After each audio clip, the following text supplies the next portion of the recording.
racing, California style, boys. It's one of the widest tracks in all of NASCAR, and they're using every inch of it. Let's see, when you give her all you got, we got battles all over this racetrack, and the fight is on.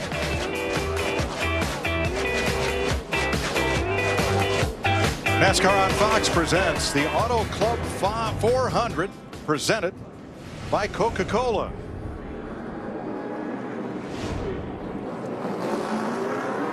Field begins to roll off. Let's have a look at today's Geico starting grid. Denny Hamlin has his third pole here in the last 6 races. Greg Biffle has to go to the back due to the engine change. Brad Keselowski also to the back, same reason. Kyle Busch, first of his 24 Cup wins, came right here. Matt Kenseth, 3-time winner here.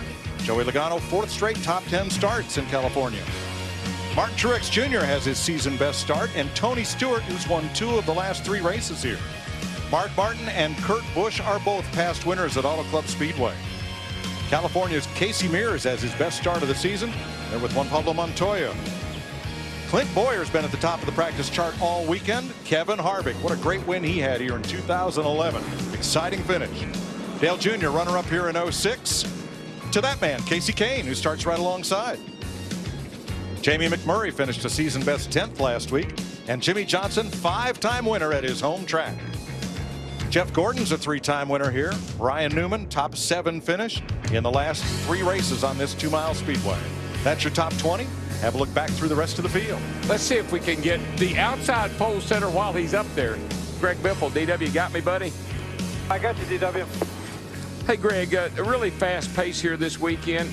Is your biggest concern your engine or having to fall to the rear? Well, right now, my biggest concern is going to the back. It's, you know, it's a big racetrack. You're going to lose a lot of track position. It gets strung out. You know, we'll be half a lap behind real shortly into this event with the leaders in clean air. So just making up that track position is the main thing. And the thing is here, you can't really do 2 tires or stay out to make up track position. So it's going to be a difficult day to get us back up to the front. All right, my friend. Well, you got a lot of cars to pass, and you're always fun to watch. You are truly my hero, a wheel man. Good luck, buddy. Thanks, DW. Appreciate it. And I know the fans will get a good show out of it. Let's get out of pit road. Chris Devoto. Dale Earnhardt Jr. off to the best start of his career. 4 races this season, 4 top 10s. Crew chief Steve Letarte says the key to their success, their batting average. By the way, Steve Letarte, a huge baseball fan. He says even if we miss a call, we have confidence in our chemistry. That could lead to Dale Earnhardt Jr.'s first win of 2013. Well, Krista, Matt Kenseth off to a good start, but this is just his 5th race with Joe Gibbs Racing. They've got a win under their belts, but crew chief Jason Ratcliffe told me when they left the track yesterday, he wasn't sure just how good this racetrack is, but Matt Kenseth can make up some of that difference, as Mike Joy said, a 3-time winner, but with this bright, beautiful sunshine beating down on the racetrack, the track is an unknown. Matt Kenseth isn't. Let's go to Matt Yoakum. Steve, this could definitely be a benchmark-type day for our defending series champion Brad Keselowski. Now, he qualified 3rd, and as Mike Joy mentioned, he'll be dropping to the back. But there's not a lot of concern in the Keselowski camp. His car was a rocket in practice during both practice sessions when we had different temperatures. He told me right now there is no game plan going in. They're just going to call audibles throughout the first 2 stages of this race, trying to get the Blue Deuce to the front. And Jeff Hammond, I think you've got the best seat in the house. I sure hope so, Matt. The field has just gone by here. I'm right in the middle of 3 and 4. I can see them coming in, and I can see them leaving the exit of turn 4. But folks, today, the guy who goes to victory lane, it's all going to be about attitude. We've heard the word fun. He'll have a lot of fun out there today, challenging this racetrack, which has got a lot of character because of the scene, the bumps down the back straightaway. But one of the drivers told me when they dropped the green flag, we're not worried about that. We're just worried about hitting our marks and getting the job done. Mike? Thanks, Jeff. 1 lap and we'll be racing. You see Greg Biffle dropping to the rear. Brad Keselowski already there. And don't worry for them. Keselowski won at Talladega in 2009 after an engine change from the back. Biffle has also won after having to go to the back of the field. A light LA haze, but otherwise it couldn't be a better day for racing. The air temperature's broken through 70 degrees. It'll get a little warmer before we're done. The asphalt is 112, a light breeze. Out of the west, Very light. And we'll go 200 laps, 400 miles. Pit road speed 55 miles per hour in the fuel window for Sunoco race fuel, 36 to 40 laps. And you watch that 16 car. He will slice and dice his way to the front.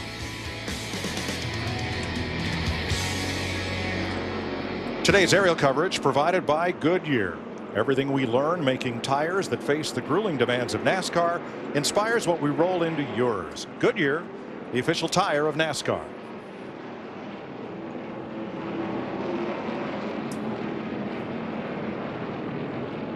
With the two cars dropping to the rear, that'll move Kyle Busch up to the outside of the front row and Matt Kenseth right behind Denny Hamlin. So all three of those fast Toyotas will be starting all right in one pack, and their Martin Truex are right with them.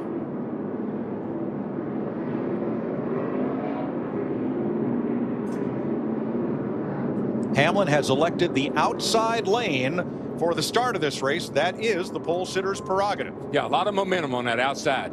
Makes a lot of sense. All right, folks, come on, get up off your seat. Get up on your feet.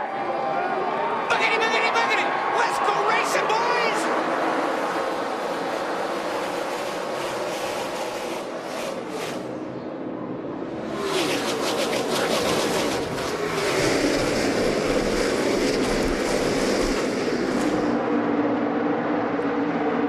3 and 4 wide mid-pack. Who is going to lead this first lap?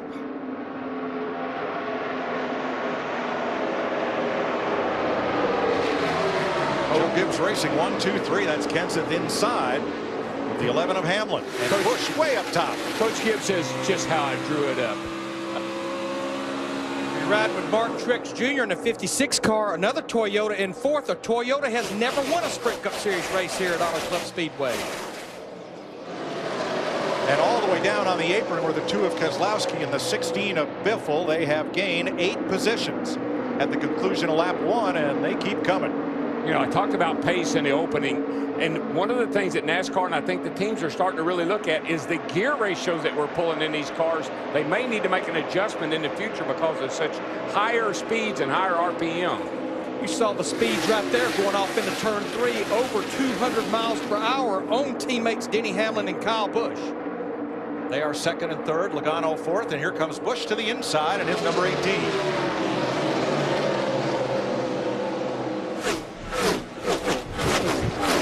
They fan out like a covey of quails when they go off into turn 1. But just look at the different racing groups that they already can run here, and we're not even to lap 5, especially through 1 and 2. You see the battle right here for 6. Kurt Busch in the 78 car got that top 5 at Bristol, and Mark Martin in the 55. Montoya joins them, looking for the bottom, but Martin had it covered. Hendrick teammates, 3 of them under a blanket. Earnhardt, Johnson, Kane, and Gordon, all 4. I know this is a big wide racetrack. It looks like it'd be pretty easy, but there is so much finesse in working the throttle and running the groove that your car is handling in. That's what's difficult to find early on. Where is my car work the best? On the bottom, like Jimmy Johnson, 48 and the 5 of Kane, or on the outside, like the 88 of Dale Earnhardt Jr. and the 24 of Jeff Gordon? And that could change as you get into a run. Oh, sure, the track will get a little rubber on it, and the groove will move around, and you got to be willing to search around, hunt around, find where your car works best. Hamlin's going to the top. And look who's right with him. Joey Logano on the bottom. It's the way it always works. And this is the way, if I were Joey Logano, this would thrill me to death. I would want to stay right in that 11's rearview mirror as long as I could, and maybe even pass him if I got a chance. Or aggravate him. Definitely aggravating. 24, Jeff Gordon on the bottom with Carl Edwards, and they pick up Paul Menard, and Menard almost had contact there with the 51 of Allmendinger. But you see Marcus Ambrose in that 9 car right in front of Paul Menard and A.J. Allmendinger. The run he got on the high side of 1 and 2, and he just rockets down the back straightaway. That outside, there's such a big sweeping turn when you're up high, and you're backing the gas so much quicker when you're high. You get a lot of speed off the corner down the straightaway.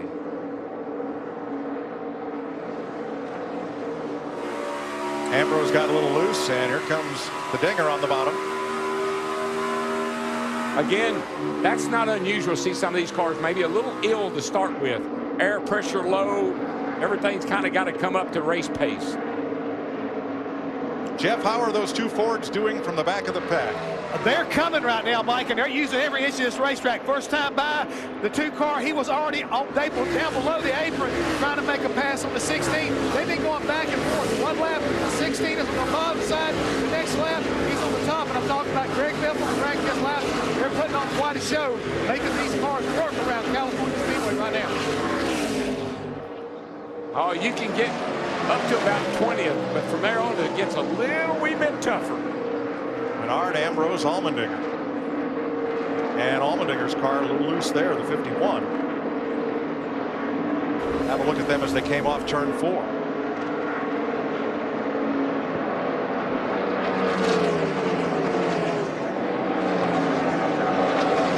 You see right away, A.J. Allmendinger in the 51 dives back in behind Marcus Ambrose. These cars are making a huge weight with that big spoiler on the back of them. Really easy to draft a car. 5th place. Mark Truex's Toyota has been caught by Kurt Busch. Casey Kane, Jeff Gordon, intramural battle among the Hendrick Chevys. You see how Casey does that sweep down into the corner? You run that late entry, turn down and get a good run down the hill into the turn. But you see Tony Stewart there in the 14 car, started 6th. He's almost fallen outside the top 15. The driver on the move, though, is that 22 car of Joey Logano. Went by Denny Hamlin for 3rd, and now he's all over the back of Kyle Busch, another former teammate, for 2nd. Matt Kenseth, your leader by 0.7 of a second. You're watching NASCAR on Fox.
"11 laps complete in the Auto Club 400 presented on Fox by Coca-Cola." And side by side, you saw the lead change as Kyle Busch passed his teammate Matt Kenseth. Denny Hamlin, the pole sitter, the 3rd Joe Gibbs Toyota, has slipped to 4th, 3.5 seconds off pace. Here are the Toyota top performers. And Hamlin retakes 3rd place from Joey Logano's Ford. This is interesting. I like this. Hello. Remember me?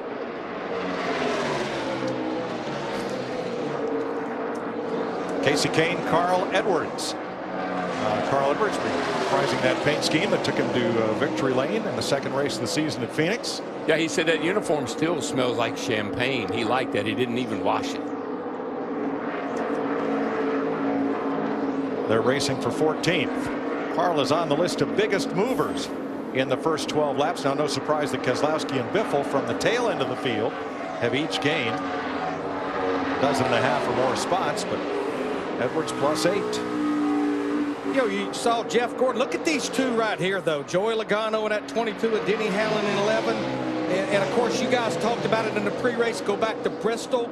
Denny Hamlin's running third. Joey Logano's running second. Denny Hamlin pretty much dumped his former teammate in turn 2 late in the race. Yeah, and Larry, the longer they run together like this, the less that feud becomes. Because there's a point in there when you start saying, okay, you're not going to do anything to me. I'm not going to do anything to you. Let's just be a couple of smart race car drivers here. We got a long way to go. Now, Martinsville in 2 weeks on the half mile. Different story. I'll be waiting for you. Joey Logano's owner, Roger Penske, said this week, I'm okay for Joey Logano standing up for himself, but I want both of my drivers to remember the big picture. This is the way you let a guy know that you're not happy with him. You hit the nail. This is what I used to. You aggravate a guy. You just do everything you can to say, is he going to hit me or not? I think he scraped him right there. That couldn't have got much closer. And that's the doubt you want Denny Hamlin to have in his mind. Kind of like Clint Eastwood standing over, you know? And at a racetrack where you're going over 200 miles per hour off in the corner. And know it just takes a little touch to send you sailing. I mean, was that 6 shots or 5? Yeah, that's right. Have I fired 5 or have I fired 6? They're 4.5 seconds behind Kyle Busch, the race leader, who is up 2 on Matt Kenseth, and here comes Keselowski. 18th place right here.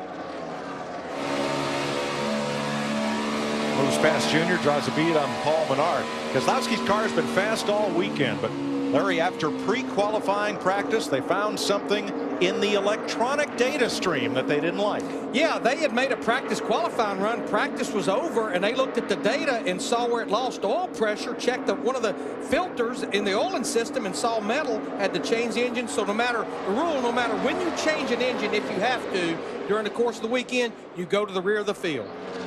You know, Larry, one thing we're going to hear before this day is over with is I think I scraped the wall, because they're riding the wall around here like we're at Darlington. And you're going to get into that wall every now and then. Trust me. Kurt Busch just ahead of Clint Bowyer. Bowyer in 6th after starting 11th, Steve. Mike, we're starting to hear feedback from the drivers now. Clint Bowyer saying, my car is loose on entry into the corners.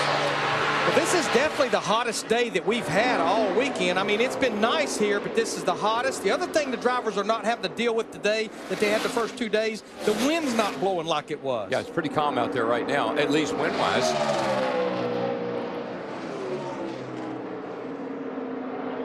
Identical appearing but unrelated cars of Kyle Busch and Mike Bliss. Bliss going a lap down in his number 19. And Kyle running away from Matt Kenseth in his number 18. Both Toyotas. Kyle now with a 2.4 second lead over this man, Matt Kenseth. Oh boy, what a fantastic start to the season Kenseth has had, as 5th place changes hands. Clint Bowyer passing Joey Logano. I like Bowyer. I like the way he looked in practice. He's always fast, one of the faster cars. And here comes Kane. He's going somewhere. Going for 12th against Tony Stewart after passing Montoya. Harvick passing Logano. That's for 6th place.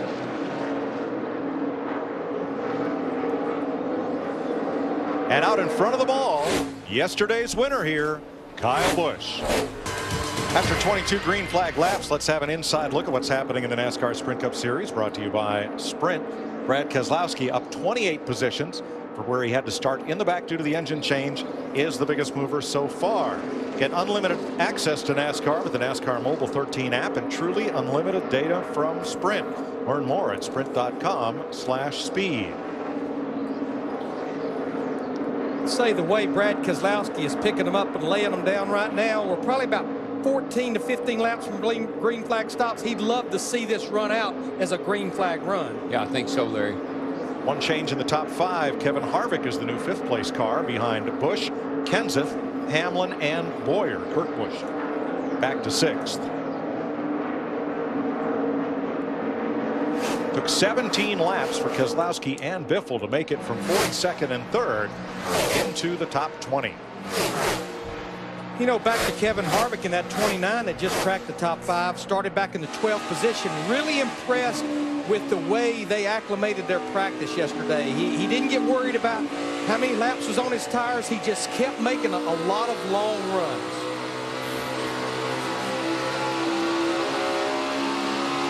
Ninth place, Mark Martin, Jimmy Johnson.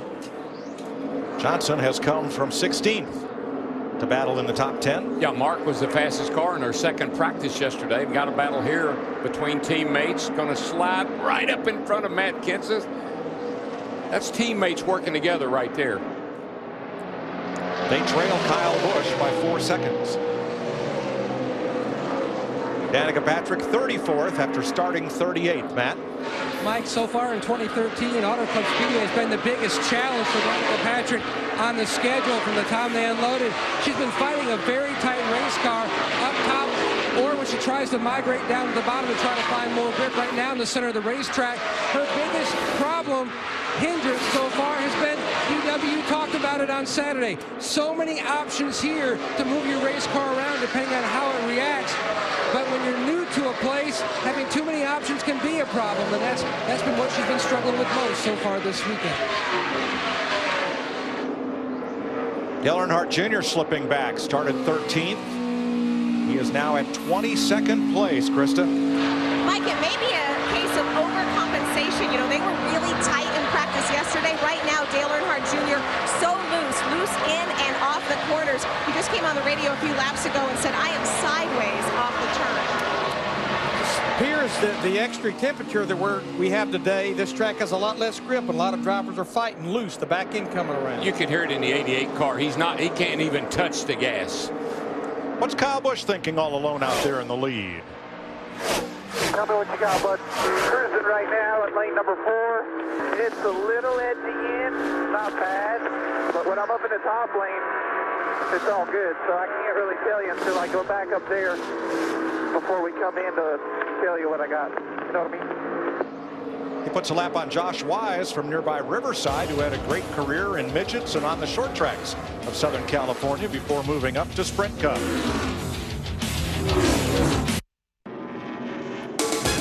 "29 laps complete. David Stremme has spun his Swan Racing Toyota, and that puts us under the first caution of the day. The pace car has gathered up the field. Pit road is open, and Kyle Busch leads them in. Steve Burns. Mike, Matt Kenseth is saying that he has lost some rear grip on his number 20 car. He said, I've lost it on entry, I've lost it on exit, and I'm just a little snug in the center. 4 tires. Krista. Kurt Busch having a great time in the race car right now, except for it being, like a lot of guys, a little bit loose. They're going to tighten it up with a track bar adjustment. You'll see him go down 2 rounds. Matt? And the teammates, Kyle Busch and Denny Hamlin, they're coming to a stop. Kyle said that he wanted a slight air pressure change in the right front. No chassis adjustments, though, for the 18. Meanwhile, Denny Hamlin, he said he really needed to have his car tighten it up, especially on entry, because it was just not good cutting through the center of the corner. Kyle leads the parade off pit road, followed by Hamlin and Kevin Harvick. So we're 30 laps of 200 in. Kyle Busch has led 20, Matt Kenseth 10. We're under caution, Darrell. Let's see what happened to David Stremme here. He just gets up. He's up in the high lane, actually, and looks like the car comes around. I thought he had a right rear tire down, but I'm really not sure. It doesn't look like it from that angle. The caution is a break for Josh Wise. He gets the free pass, gets back on the lead lap. During most of the last century, this land in Fontana was the site of the Kaiser Steel plant. They made the infrastructure for World War II Liberty ships here. And when the steel mill was decommissioned, the EPA labeled it a brownfield site, unsuitable for most major development. Roger Penske bought the land and, with Les Richter, built Auto Club Speedway here in Southern California, where Kyle Busch is the leader, the first of 35 cars on the lead lap. 3 different leaders, including Travis Kvapil, under this caution period, which has lasted for 4 laps. So Josh Wise from Riverside is your Aaron's lucky dog. You don't need credit. All you need is Aaron's. And we're ready to go back to green. You saw on our graphic when these drivers left pit road, looked like the real loser was Matt Kenseth in that 20 car. He's in that first pit box coming in, but lost a couple of spots. Kenseth will restart 6th. 3 Toyotas, a Chevy, and a Ford in the top 5. Green flag. We talked about it at the top of the show. Restarts can be mighty exciting here. Those guys back. Ooh. Whoa, Kurt Busch way to the bottom. Ooh. That's one of those excuse me coming through. Of course, you see who he took advantage of. That was lane 0 down there. But just like everywhere else, with the exception of Daytona and Talladega, no out of bounds below that white line. But that little 78 car of Kurt Busch, that thing has been on the move. He's running good. He had a great finish last week, finished 4th. That team has really found its legs here lately. A lot of jostling through the field. Holy cow, they're in the grass, almost. But somehow they tend to squeeze out of turn 4. Single file for the most part. Logano side by side with Kenseth in the 20, who may have brushed the wall coming off turn 4. That's the first side-by-side battle. Edwards 3 wide, stuck in the middle there, with Johnson in the 48 below him. And Carl Edwards up high. Let's go back and look at that restart one more time and see what really created all that action going down into turn 1. Watch the second car in line right there. That's the 29 car of Kevin Harvick. He goes, and then I think he woes up and gets into the back of the 11 right there. That creates an accordion effect. Of course, that opened the door for Kurt Busch in the 78 to go down on the apron and force his way right by Joey Logano. Clint Bowyer got a shot from Matt Kenseth in that 20 car as well. Yeah, there was a lot of stopping and going there. Not intentional, unintentional, but that caused almost a big mess. Darrell, could what have caused that been just as simple as Hamlin shifting gears, losing his acceleration as he goes to high gear? Yeah, you know, possibly. You just don't know, Mike, but there's a lot of games being played. There's a lot of gamesmanship on these restarts right now, and I know NASCAR is looking at that pretty closely.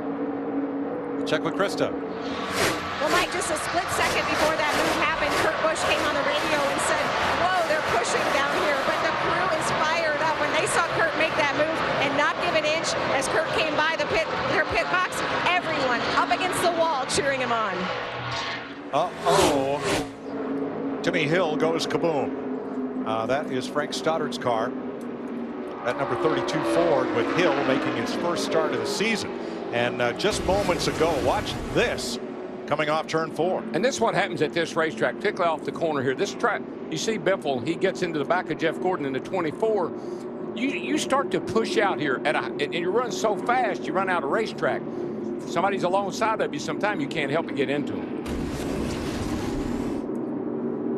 Kyle Busch leads him to the caution flag, second one of the day. As Timmy Hill has problems under the hood of his highway patrol looking number 32. We had only run 3 laps since that restart. We've got basically 36 drivers on the lead lap. I think most everybody up in the, say, the top 20 will stay out, but I'd say some of these drivers that are at the back of the lead lap cars, they'll hit pit road more adjustments. The 78 car has got quite a bit of damage to the right side of it. I don't know when that happened, but he's got damage on the right side. 78 of Kurt Busch. We're riding with Clint Bowyer.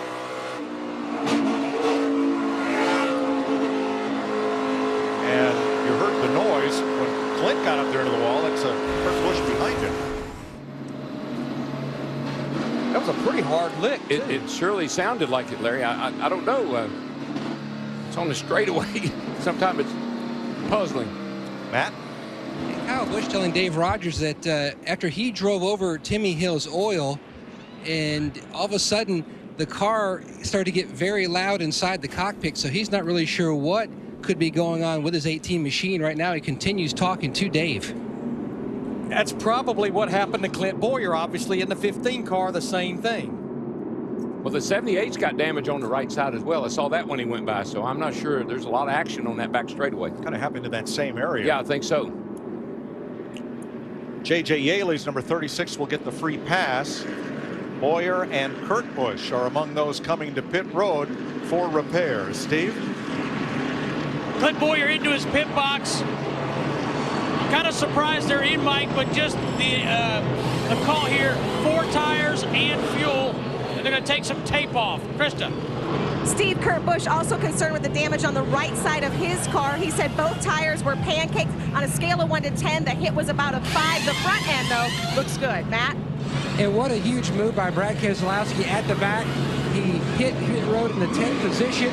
4 tires for him, and they really didn't really make any adjustments on the Blue Deuce because he was back in traffic. The balance was good. He wanted to wait for maybe another stop before they make any more adjustments, the 2. Based on what I'm seeing there, you see Kasey Kahne here in the 5. We're watching Mark Martin in the 55, Clint Bowyer. It looks like a lot of drivers maybe hit that oil and got into that wall. They did, Larry. A number of cars with right side damage. Yeah, they're all pulling on that right front fender, trying to get it away from the tire.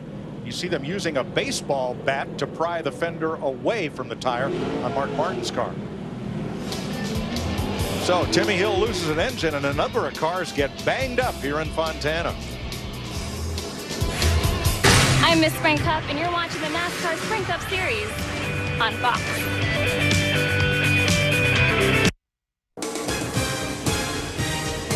40 laps in under our second caution of the Auto Club 400. Time for an AT&T race break, brought to you by the nation's largest 4G LTE network, AT&T Rethink Possible. Timmy Hill in the 32 Oxy Water car has problems, and the oil brings the caution out. And check out the cars, Michael, going against the wall. Yeah, you can see our first 2 guys, Kyle and Denny, weren't up high, but Bowyer was the first one off turn 2 running high. He got in the wall, followed by Kurt Busch behind him. Kenseth barely misses. There goes our defending champion, Brad Keselowski, into the wall. Look at Mark Martin, Kasey Kahne. All these guys were running high on the track, Chris, and they hit that oil, and they didn't have any idea that it was there. Kasey Kahne trying to win back-to-back races for the first time in his career. So is it a matter of where you were, wrong place, wrong time? Why could people at home say, hey, just steer away from it? Yeah, they were running 200 miles an hour, by the way, when they got near that area, and the oil was up high right where some of the guys' grooves were. I guarantee you Clint Bowyer was shocked when his car shot into that outside wall. Had no idea why that would happen. The repairs going on, and certainly we had Brad Keselowski talk about coming into the race, side drafting, side-by-side racing with the kind of repairs going on those cars. We counted 7 or 8 of them, and you just saw some headline drivers.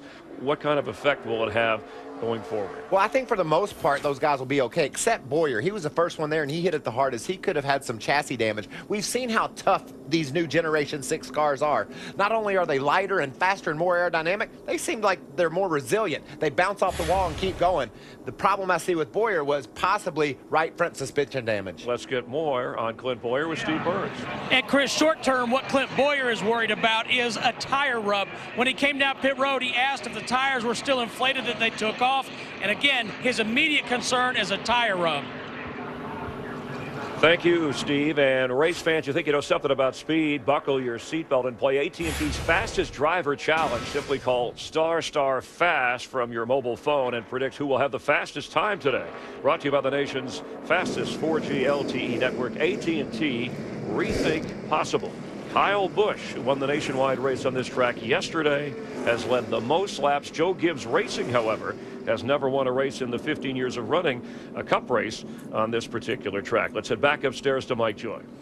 Thanks, Chris. So the 6 drivers who received some damage getting into the wall from Timmy Hill's engine: Kasey Kahne, Kurt Busch, Mark Martin, Clint Bowyer, Jeff Gordon, and Brad Keselowski. They'll be restarting toward the back, and they were all running between 5th and 14th. Keep an eye on that guy right there. He hit the wall too, and he's got damage. He did not come to the pit. Not sure why. So the top 15 stayed out under this second caution, which came out at lap 36. And that was really no surprise, because I mentioned if you didn't have damage, we only had 3 laps on the tires since that last restart. But that just shows you how unpredictable racing can be. You know, another guy's problems creates problems for you, and you just can't ever predict that. And creates opportunity for others. Kyle Busch is again elected the outside as the Toyota Camry pace car goes to pit road. His teammate Denny Hamlin alongside. Hamlin's nemesis Joey Logano in row number 2. There's the restart box that's in that area. Kyle Busch has to hit the gas and go. And here's Logano right up against his bumper as they roll off to turn 1. Boy, Logano was looking for that way outside. Didn't quite have the room. He's going down on the bottom in turn 1. Harvick up the outside, past Hamlin. Logano on the inside. He comes like a rocket out of turn 2. He's got to run down that back straightaway. Well, we've watched Joey Logano all weekend long, and he has been fast. But I tell you, Kevin Harvick in that 29, he's wanting a little bit of this action. Logano trying to become the 3rd driver to lead under the green flag today.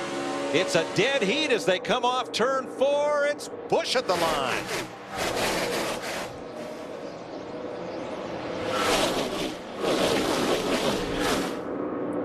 For Kyle Busch, that's about as bad a situation arrow-wise you can be in. You got a car to your left, you got a car down right behind you. Really moves your car around quite a bit. They're sorting it out down the back now.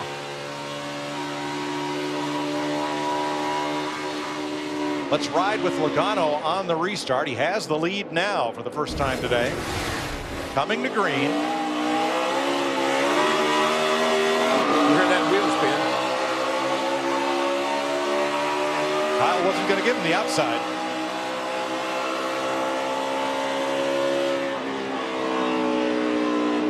But he had no reluctance, Darrell, slicing to the bottom right across the bow of Denny Hamlin. No, he didn't. I think you see he's leading the race now. I think he knew this is my time. I got to go now.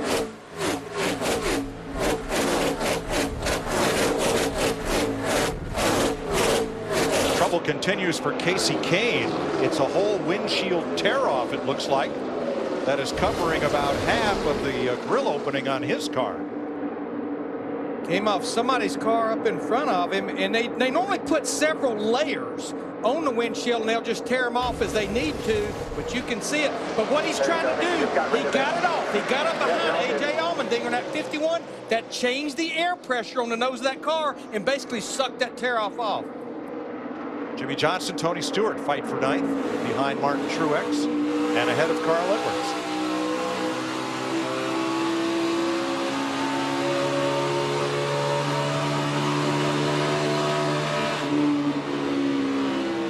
Nice drive for rookie Ricky Stenhouse leading this pack in his Roush Fenway Ford. 7th place right now after starting 29th. Kid's doing a really nice job. I mean, he's just keeping his nose clean, and he and his team have really done a nice job. Yeah, he comes in here 11th in the points. He's completed every single lap of the first 4 races this year. Tony Stewart gets by on the bottom. Krista? Martin Truex Jr. started off this race tight in the center and snappy loose off. So bad so he said back on lap 27 he was, quote, struggling. But he's been able to get the adjustments made on the car. Right now just a little bit loose in, but he's moving up through the pack. 2nd place. Well, Toyota's battle, Matt. Mike Busch had his teammate Denny Hamlin pull up alongside under that last caution, look at both the right and left sides of his car just to check and see if maybe a crush panel in the wheel well area might have been knocked loose. Denny did say those look fine, but part of the rocker panel near the back had started to peel back, but they said it should not be an issue at all. It won't even need to put bear bond on it. That 18 car, once he can get to the top, I mean rim riding the top, that's his groove, man. He can make some pretty good time up there. Just look at the 4 different grooves the 3 Joe Gibbs drivers and Kevin Harvick are running through 3 and 4. That's 4 grooves and the apron. Bunch of freeway flyers right there. That's that run that Kyle gets off of the high, coming off the high side of the racetrack. He really gets momentum down the straightaway. He's able to make a pass. Harvick trying to work his way through the middle. In 2 weeks, something completely different. The paperclip shaped half-mile Martinsville Speedway. Always enjoy going there. Steve? An update on Kevin Harvick. You see Matt Kenseth go by him. On the last pit stop on lap 30, they made no adjustment to that 29 car. It is a brand new race car for Kevin Harvick. Crew Chief Gil Martin said Kevin really liked it in both practices yesterday. Thanks, Steve. And here's Dale Earnhardt Jr., Krista. He's fought his way back up into the top 10. He absolutely has. Right now he's getting cheerleading from his crew chief, Steve Letarte, telling him what a great job he's doing. The right side of his car is tore up a bit, but Dale Earnhardt Jr. able to add some wedge on that last stop, and that is helping the handling immensely. And he was one of the 15 drivers that elected to stay out on that last caution. We knew he fell back But based on what Krista just said, sounds like the adjustments are going the right direction for Dale Earnhardt Jr. He stayed out from 19th. And here's Joey Logano, your leader now by 2.5 seconds. Ford leading 3 Toyotas and Harvick's Chevrolet. Larry, you know, there's a lot of people that say that Joey Logano is a different guy this year, changing teams, going over with Penske. It's really made a difference in his attitude, and right now his driving style looks pretty good too. And I'd say he's liking looking out that rearview mirror and seeing 3 Joe Gibbs drivers. A lot of lanes to race on, to pass, or to block. We're at quarter distance in California. 54 laps complete. Enter for a chance to win an all-new 2014 Chevy Silverado LTZ, a VIP Chevy racing experience for 2, and a meet and greet with Chevy driver Tony Stewart. Visit thenewsilverado.com now to enter. Stewart restarted 16th. He was the first driver to come off pit road under the second caution, and he's marched up into the top 5. You want to see what elbows up look like? There you are right there. He is working. That's as hard as I've seen Tony Stewart work in a race car in a long time, but he is really running well right now. But that's just how hard he's working in that race car. Matt? He told me earlier this morning at driver intros, Mike, that they've had good race cars this year, involved in a couple crashes, but this is going to be one of those places where they can see where their program is definitely headed due to the fact he's won here the past couple of times. Stewart took 2 tires in that last stop. He said his car was just too tight in the center, but that was manageable, but it was definitely free on exit. You can just tell he's pretty guarded. I mean, he's on top of the wheel in case that thing does something he doesn't expect, unexpected. Brad Keselowski, defending series champ and our point leader in the number 2. He has come from the back, as we've documented. He also pitted at lap 38 and has come up to 12th. He's trying to accomplish something that's not been accomplished since 1995, and that's where the champion going into the next season scored 5 consecutive top 5s. Dale Earnhardt Jr. did it after winning the championship in 1994. Dale Earnhardt Sr. It still fascinates me when people say, why would they have made the change to a different manufacturer? But the results are speaking for themselves. And I always say this, I give a lot of credit to Roger Penske. He's a visionary. He saw what they needed to do to make their team better. And Brad is his man. They get along really, really well. And he listened to Brad a lot. Penske Racing has 2 victories here at Auto Club Speedway. Both came with Fords before they went to Dodge. And Dodge wants back in the sport. Their management, their dealers, they want to be here. But when Penske made the decision early last year to change to Ford for 2013, the Dodge folks felt they were unable to sign a top quality team to continue, so they're taking some time off. I think they'll be back. There goes Tony Stewart around Matt Kenseth there. That's that 14 car is fast right now. Jamie McMurray started 15th today, and Steve, he's climbed to 7th. Hey, he's doing a nice job, Mike. His crew chief, Kevin Mannion, just said, hey, man, I'm proud of you. You're doing a great job, to which Jamie replied, 10-4, thank you. Got to tell you, though, the car's gotten too loose for me right now. It just appears the change that they made during the offseason, going to the Hendrick engine package, it has brought this operation to life. He and his teammate, Juan Pablo Montoya. Well, Larry, when you go to it with an engine manufacturer like Hendrick, you don't just get engines. They want to make sure that when they put that engine in your race car, it runs as you get the most out of it you can. That even includes helping you with your car. Casey Kane and teammate Jimmy Johnson for 13th behind Clint Bowyer. And here comes the Biff. You got to admire these drivers in general, and Greg Biffle in particular. He had a top 3 lap in the first practice. They lost an engine after 6 laps on the track, put a new bullet in it, and said, Greg, there's 5 minutes left in practice. Do your best. Wham, flat out, and right back up into the top 5. Seen it do it before when they had problems before qualifying. Greg, here's a car you've never driven. Hop in it and go get us a good qualifying lap. Bam! This guy's a wheel. Oh, he is. I remember when he used to run the Nationwide Series, he would go to racetracks that he hadn't been there for practice. He hadn't been there for anything. He'd get in the car and go sit on the pole, or he'd get in the car and start the rear and win the race. I'm serious when I tell you he is a wheel man. Yes, sir. All right, one spot in front of him. You're looking back at Biffle from Jimmy Johnson in 14th, Matt. And Mike, you see Jimmy Johnson diving back down to the bottom. During the first 30 laps, that's where he was competing most of the time, and his car was impressive. But now he says the car has just gotten too tight through the center, and he just cannot get back in the gas. The back of the race car is out of the racetrack, so he cannot run the line that he would like. So right now, just soldiering on. And Biffle, his car rocketing to the front. Did that car just step out, or did Greg Biffle give him a little help? Well, let's take a look here and see. Biffle's down on the apron, got a great run up off the corner. Jimmy's just a little bit loose. That is an area that this race car seems to be very sensitive to. When you get right along that left rear quarter panel, we saw it at Daytona. We saw it there. Really makes the car move around. Jimmy Johnson in that 48, he's definitely been falling back, and he's probably going to be on pit road here in about 4 to 6 laps for a green flag stop. Meanwhile, Joey Logano leads the Auto Club 400.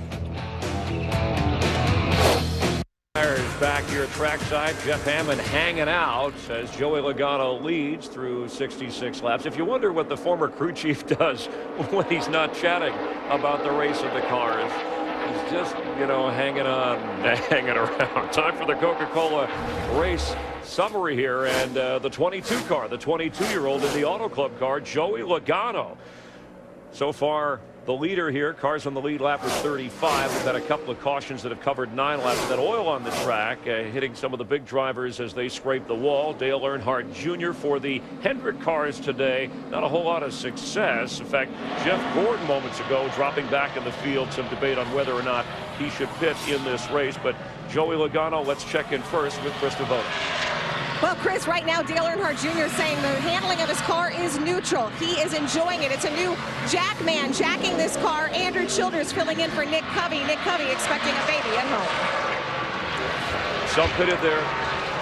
Race leader Joey Logano comes to pit road. Almirola's in. So is Burt. Martin Truex earlier. And Ambrose has made his green flag pit stop. David Gilliland, another local driver. With California roots getting service, Jamie Mack. Steve. Jamie McMurray on pit road, and again, 4 tires for him. His car had gotten loose. Still trying to get the car to turn in the center. Matt? And Joey Logano is in. The team going to work on the left side of the car. Joey needed more help on exit, more security. They made big headways from the first stop to this stop. Meanwhile, the 16 of Greg Biffle on the last stop, no changes. The car, if anything, was a tick on the tight side, but he felt like they dodged a huge bullet. If he'd been up in the high line, Krista, when he hit that oil, he said he definitely would have been in the fence.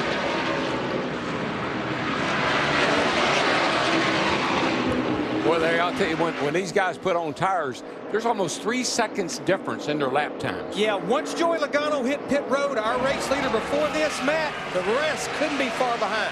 Absolutely, Larry Mack, and they're already going to work on the left side of the 18 of Kyle Busch. He said that on this pass run, his car had lost so much more grip. So they made some air pressure changes. Meanwhile, his teammate Bennett, he's on pit road as well. Hamlin said that his car wasn't bad on entry, just needed to turn better. This has handed the lead to Kevin Harvick, and now Tony Stewart picks up the lead as we cycle through green flag pit stops. Steve?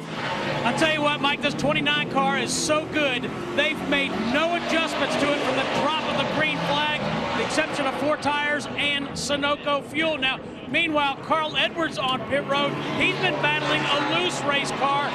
He said we only fixed half of what we need on the last stop. 4 tires, Sunoco fuel, and an air pressure adjustment for Carl Edwards. Tough break for Kurt Busch. The 78 was too fast entering pit road. He exceeded the I can't drive 55 speed limit plus the 4.99 mile per hour grace period. So he has to do a pass through down pit road at pit road speed. Now, Tony Stewart in the 14 on the left side of your screen, he has not made that green flag stop. He's leading the race, gets that point for leading. But as Darrell pointed out, he has given up so much time right now to those drivers that pitted 3 or 4 laps ago. So it doesn't much matter that Stewart got his tires on the second caution 8 laps after most of the leaders. Oh boy, The speeding police have nabbed Kevin Harvick. Well, this is an easy racetrack. Exiting. Entering and exiting these pits here is one of the easiest to do it on. You come down pit road, you get off of the track at such a high rate of speed. It's so hard to get wound up by that commitment line. But we've been seeing this all year long. Drivers like Kyle Busch the last 2 races just trying to get all they can, getting on and off pit road. Stewart's last lap, 40.215. Yep. And Kyle Busch's last lap, 40.35. That's almost 2 seconds. Well, just look at Matt Kenseth in the 20 car drive by him. It almost looks like Tony's down a cylinder, and it's simply just a lack of grip in those tires. Yeah, and you got to wonder about their game plan here. Now, you know, do we stretch the fuel out here? Or what are we trying to do? Get into some kind of a fuel window for our next stop? You never know what these guys are thinking. That would have to be it, Darrell. He doesn't need fuel, but he could use some tires. But it could build up an advantage if he can go this much further than everybody else over the long haul. When Stewart's pit, when he pits on the left side of your screen, that could be the battle for the lead. Joey Logano's Ford against Kyle Busch's Toyota. Well, what I'm also seeing is Matt Borland and Ryan Newman, Tony Stewart's teammate in that 39 car, they're running second right now. In fact, they just hit pit road, so they were on the same agenda essentially as Tony Stewart and his team. So different fuel stop strategies. Krista. And Ryan Newman has had a tough race so far. They needed to make an adjustment back on lap 37. They went the wrong way on that adjustment, so he's been dealing with a race car that is even more ill handling than it was to start. Right now, the call for 4 tires and more adjustments to give him that stability back. And that seems to be the plan for all 3 Stewart-Haas cars. Because Newman just pitted, Tony Stewart and Danica Patrick are all still out on the racetrack. And you know, back in the day, if the caution came out, there would only be 10 drivers on the lead lap. It'd be a beautiful thing. But with all the different rules we have now with the wave around, it's pretty much all for naught. I don't understand this strategy this early in the race. You saw Tony's equivalent of a NASCAR-style turn signal pointing out the window net to anybody who might be behind that he's headed for pit road. But I think I do understand it, Larry. I believe you're looking at this thing going green, green, green. Fuel mileage is huge. I think they're playing that game. Kyle Busch, when he comes around, will take the lead from Tony Stewart. Matt?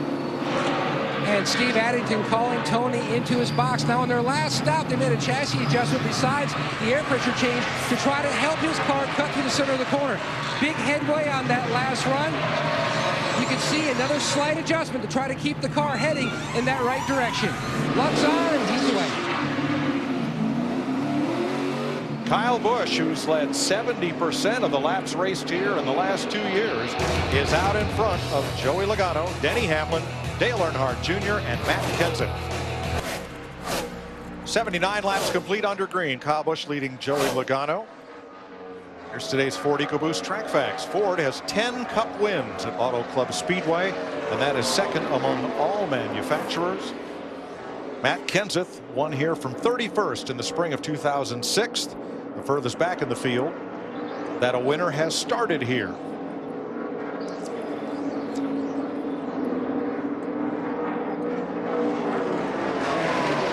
"80 laps down, and there's the gap first to second. Kyle Busch to Joey Logano. Then Hamlin, Earnhardt, and Kenseth are the top 5. Danica Patrick has now made her pit stop, and that means all the Stewart-Haas cars have been to pit road under this sequence. I like what I'm seeing out of that 22 car, Larry. He can run the bottom. Yeah. And he really closes the gap on the 18 car, Kyle Busch. When he dives that thing to the bottom, he really, really makes up a lot of time. So after that pit stop, Tony Stewart now stands 6th. Let's go to Matt Yoakum. Catch up with Steve Addington. He's talking to Tony getting lap time. So explain your strategy early on in this race, pit wide. Well, we had that caution and came and got right sides and topped off, so we were in a different window. Cross our fingers, this thing goes back green. I think we're in a window to make it to the end. Yeah, I'm not sure about that because they ran about 37 or 38 laps, which was right in the Sunoco fuel window that we talked about at the top of the show. If you backtrack from 200 laps, minus in 38 laps to run. You have to pit at 162, 124, and lap 86. They pitted at lap 75. I don't see the numbers working, but if they get a caution, then it's all for naught anyhow. Well, they're going to gas mileage. They're going to improve it as they go along. Maybe. And the pace is slowing down, so that improves fuel mileage. So we'll see. Got to fight here for the lead, boy. That 22 down here in 3 and 4 can get around the bottom of the racetrack. Can't. Yeah, I think he might get up there this time. Boy, but Busch has the run off the corner and clears him. That momentum off the high side of that corner really gives the 18 car Kyle Busch a lot of straightaway speed. But Logano, I'm watching him, and he just does this dive bomb right here. He goes to the bottom, really closes. Then it's a drag race up off the corner. But that kid is fired up this year, Darrell. We got to remember he's only 22, but he's a 4-year veteran of the Sprint Cup Series.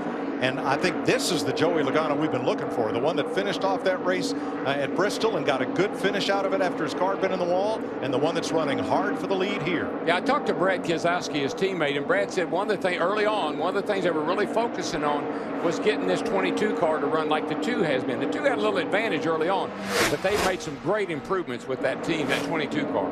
I said it all during the offseason. This is exactly what Joey Logano needed, a breath of fresh air. He'd been at Joe Gibbs Racing for 4 years. Just look at one, we know he went in there a year too soon, but there was no choice when Tony Stewart left.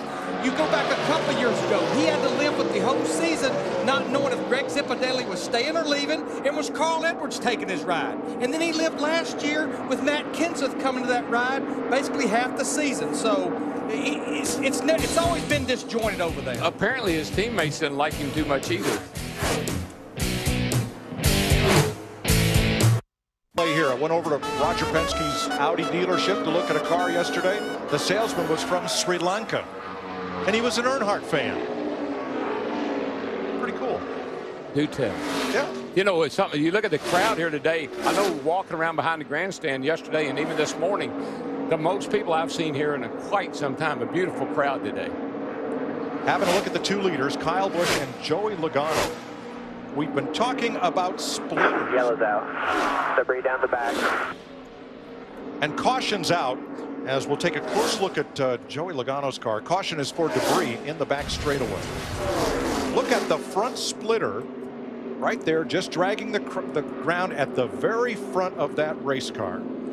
And you see it right there, and you see part of it gone right there. We've talked about these cars bottoming out on the back straightaway, especially getting off into turn 3, and that actually has broken part of that front splitter. That front splitter creates front downforce, which helps the front tires grip. Now, Michael, do you think this is going to be an issue for Joey Logano? Oh, it definitely is, Larry Mack. The deal is these teams have a delicate balance they're faced with. The lower you run the car, the faster it'll go. I was talking to several drivers. They said, I'm dragging the ground and I'm hauling. We get it up off the road and I can't go as fast. But the problem is that splitter that we see there on Brad Keselowski's car, very thin at the front fender. It's worn away on the 22 car of Joey Logano, and that will hurt him. Remember, if you're leading this race, and you can see Kyle's losing his as well, if you're leading this race, you might be running 42 seconds flat. You might be running 15th and running 42.15 seconds. That's how tight things are. So you lose a little bit of downforce, it could cost you a whole lot of time on the track. Pace car has the field gathered up, and they'll open the pits this time. The big loser in that green flag run, Kevin Harvick, was 3rd before pit stops, had a speeding penalty that dropped him to 16th. Kurt Busch was solidly on the lead lap. He had a speeding penalty. He is now a lap down in 28th. I know they had a strategy, but I think that caution was a huge break for Tony Stewart, because if you go back to my numbers, every driver will be on pit road right here. Fill it up with Sunoco race fuel. You can make it on 2 more stops from this pit stop. You know who else agrees with your numbers? Steve Addington. He's probably saying, I'm thankful for that caution. Stewart is 5th. Under this, the 3rd caution flag of the day. Chance for the pit crews to work their magic.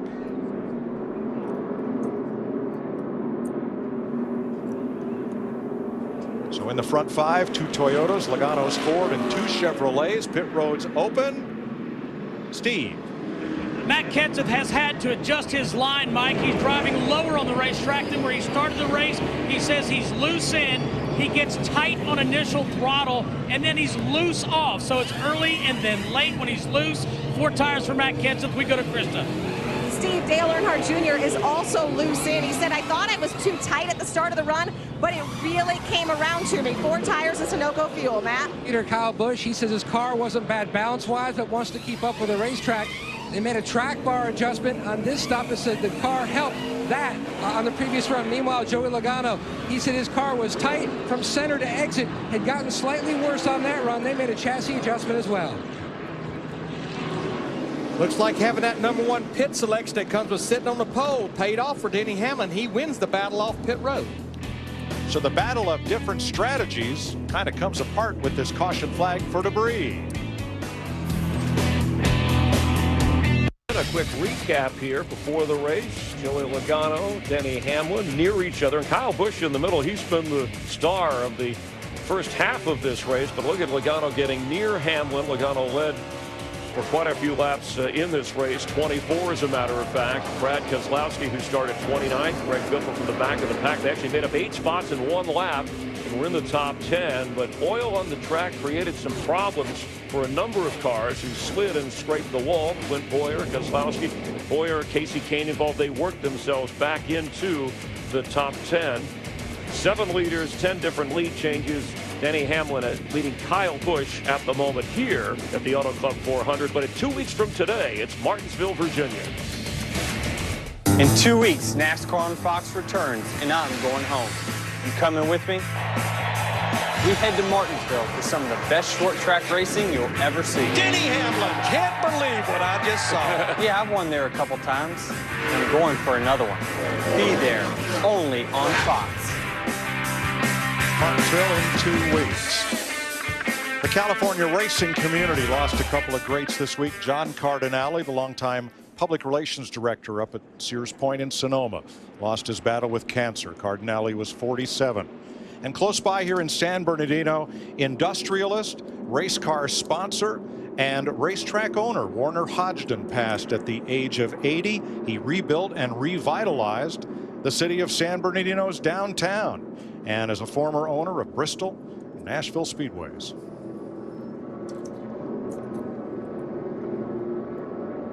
Getting ready to restart with Keselowski at the back after a speeding penalty on his pit stop. He came in 13th. Now he's 27th as Denny Hamlin and Kyle Busch lead them to green. Once again, Larry, 3, 4, just pick a lane. There's plenty of them there, and everybody's in one. Yeah, Matt Kenseth in that 20 car, he goes way up the racetrack trying to get that run off turn 2.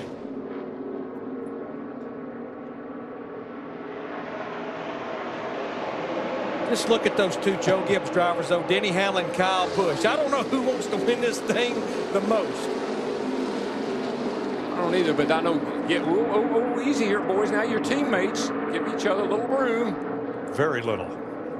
That's the problem, though, isn't it, DW? You've got all that room in the corner, but you tend to come together on the exit of the corner. You have a come-together meeting right out there off turn 4. Bowyer and Biffle on the inside of the 56 of Truex. That's 9th place. I have to get an attaboy to Clint Bowyer's team as well as Kasey Kahne's team. Remember, they got in that oil on the back straightaway. Major repairs for both those drivers, and now they're in the top 10. And Ricky Stenhouse on the move, takes 12th away from Jamie McMurray. And Harvick, the 29, coming from the back, trying to recover from his speeding penalty. Whoa, baby. Oh, now. Hang on here, boys. Again, just really tight. You get that big arrow push to some degree up off turn 4 there, and you just can't stay off that car on the outside of you.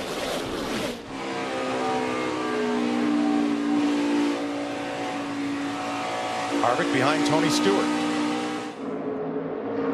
Excuse me, there's Stewart. He's up on the outside of Kasey Kahne. 6th and 7th. There's Harvick. Side of Stenhouse.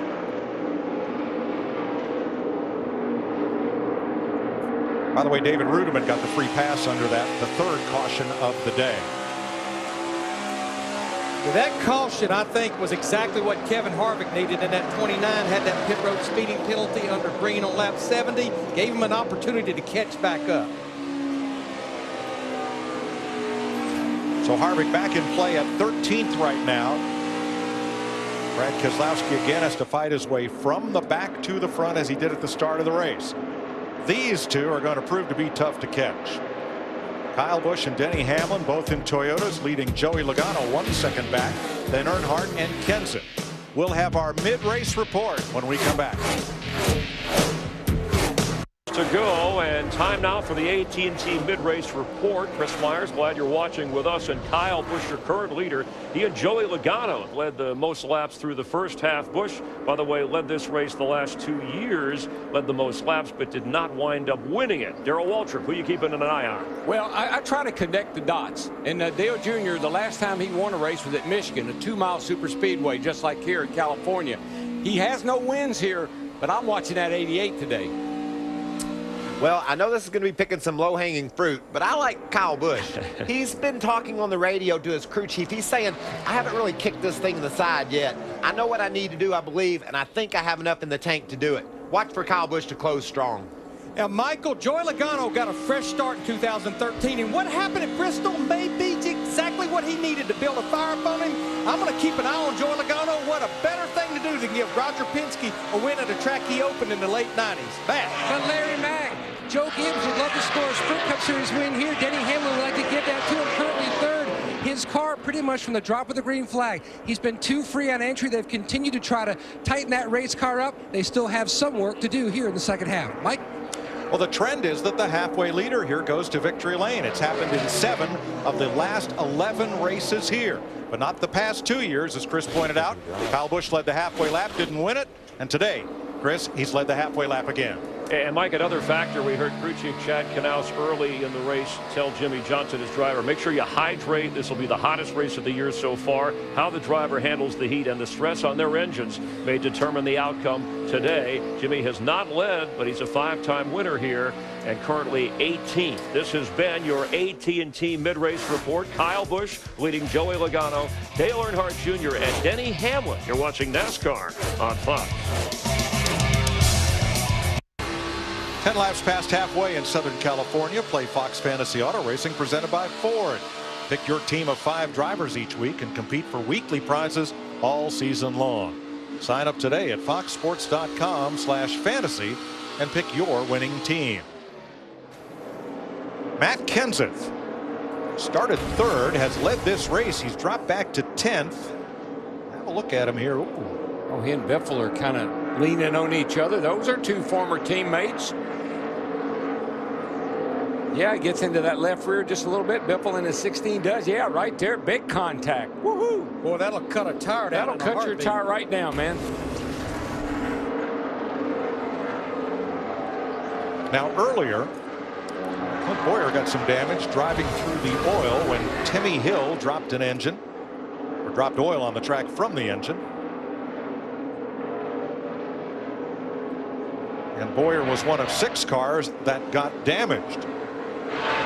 So let's get an update from Bowyer and see what's fresh off the wire, brought to you by KFC. Steve Burns. Well, Mike, his crew chief is Brian Patty. Brian, you guys were so good early until you hit the wall. Can you get back to being contention? I think so. Guys did a good job fixing the car in that pit stop.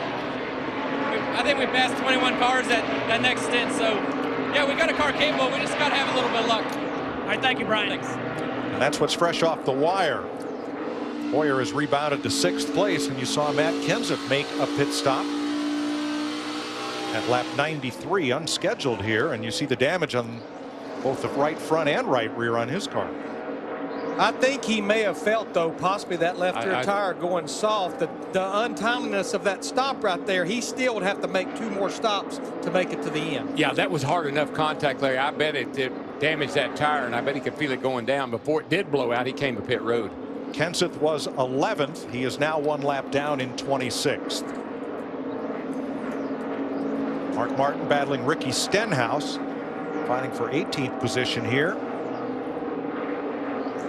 And let's go to the backstretch. Jeff Hammond. Mike, right now I'm over here on camera position 6.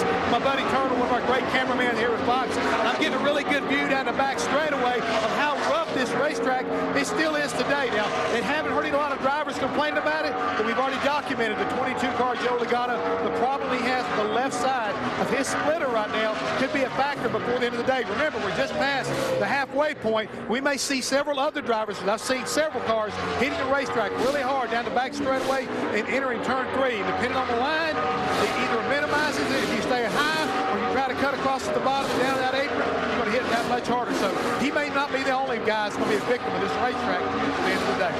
Jeff, you can see, if you look at our shot there, you can see those dark and light spots. That's where the cars really porpoise up and down going down that back straightaway. Yeah, you really can't, Darrell. You're exactly right. It's light and dark, and it's all because they're actually almost like grinding the racetrack down, and it really looks good. We're riding along with Joey Logano, and you see out the front windshield as he goes down the back straightaway and through these corners how really rough this racetrack is. Yeah, you get right down here, about 2/3 of the way down, and you'll watch the car will start to pop up and down just a little bit, getting into turn 3. Very disturbing. Yeah, it's one of the few tracks we go to where the straightaways are bumpier than the corners. Unusual. But they make it seem seamless. And back comes Brad as he battles Jamie McMurray. 16th place for Keselowski, Matt. When you look at Keselowski, his day took a turn. Remember back when the Timmy Hill incident happened, we had great video of the 2 car just grazing the wall. Brad's car from that point on has been on the tight side and gotten worse. They feel like something happened cosmetically possibly to the car or knocked something out of alignment because the car just has not been the same. Car in the wall, turn 2. Bounced off, kept going slowly. Yeah, the car. That's Joe Nemechek. The car just took off up the track. I'm thinking he may have been running in. No, he's got a left rear tire down. I see it now. Nemechek, that will be a break for Matt Kenseth, who was a lap down, and it was confirmed from the pits that Kenseth did have a flat left rear tire when he pitted. Oh yeah, that splitter got in there and cut that left rear tire down, no question. Watch the black car of Joe Nemechek high up against the wall. And Mike, he chased that car from turn 1 all the way up into the middle of the corner and hung onto that car with that left rear tire down. 4th caution of the day, lap 117 for Nemechek. Aerial coverage brought to you by Goodyear. Everything we learn making tires that face the grueling demands of NASCAR inspires what we roll into yours. Goodyear, official tire of NASCAR. Speaking of tires, speaking of Sunoco race fuel, this caution right here, it's basically going to be they're going to hit pit road with 82 laps to go. 41 laps a run will get you to the end. I guarantee you now they're starting to think about that on pit road. Yeah, this was a perfect time for a caution. Kyle Busch will lead them down. Joey Logano, Dale Earnhardt Jr., Denny Hamlin, Tony Stewart, the top 5 of 25 lead lap cars. Plus, I tell you something else. You can't have any mistakes. You're getting late in the race. No mistakes. Here they come, Steve. And by Kevin Harvick and his team have done a great job of battling back from that pit road speeding penalty. They've made very few adjustments to this 29 car, a brand new race car. 4 tires for Kevin Harvick and Sunoco Fuel, Krista. Dale Earnhardt Jr. a little snug on new tires, but he said we've been like that every week this year, so it's not a concern to me. I'm driving it. I really don't have any issues at all. Matt? Kyle Busch slides to a stop. No adjustments for the 18 of Busch. Meanwhile, the 22 of Logano, he needs big help. He says the car absolutely has gotten tighter through the center of the corner, and he's lost a lot of grip on exit. Air pressure change for the 22. Trouble on the right rear on the 88. Took forever. 22 seconds, and you're right, Darrell. That's an eternity when you're on pit road. Forever. Carl Edwards, the big gainer there, up 5 spots, along with Ryan Newman. Dale Jr. came in 3rd, went out deep in the field. Finishing up the 4th caution of the day, let's give you an inside look at what's happening in the NASCAR Sprint Cup Series, brought to you by Sprint.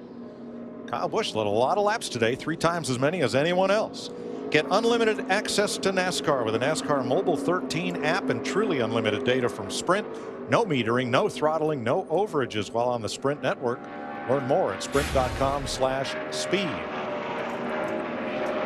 Let's take a look at Dale Earnhardt Jr. in the 88 team. Came in running third, and you're going to see Joe Slinger on the right rear. He gets the tire off just fine, but when he goes to put it back on, a lug nut falls. He has to pick one up, try to get it on there. Another one falls. He goes to pick another one up, and this is going to be a 20-second pit stop with all the problems there on the right rear. He pretty much goes from third to 21st here with 80 laps to go. If you just look right here, look compared to Kyle Busch, that's essentially 10 seconds, or if you want to break it down, 18 spots. Now, we had 4 drivers that came to pit road to top off with fuel, and we got the 1 to go. Brad Keselowski in the 2, Juan Pablo Montoya in the 42, Matt Kenseth in the 20. It was a no-brainer for them. They just got the free pass, as well as Jeff Gordon. I think those 4 drivers are definitely thinking they can make it. You can see them packing it in, Juan Pablo Montoya. They would have to make 40 laps a run to get to the end here. I like that strategy. I like that a lot. Now we'll also have 5 cars take the wave around. Paul Menard, David Gilliland, David Reagan, J.J. Yaley, and Dave Blaney all took the wave around there at the back of this pack, and we go green with 31 lead lap cars. Yeah, Montoya is going to go a lap down. They could not get that car fired. They're passing him now as he just leaves pit road. And here goes Logano right to the bottom and right to the lead. Now Logano's car is really good on the bottom, particularly on new tires here on the restart. But Kyle will get that high line, and he'll get a lot of momentum around the top of this racetrack.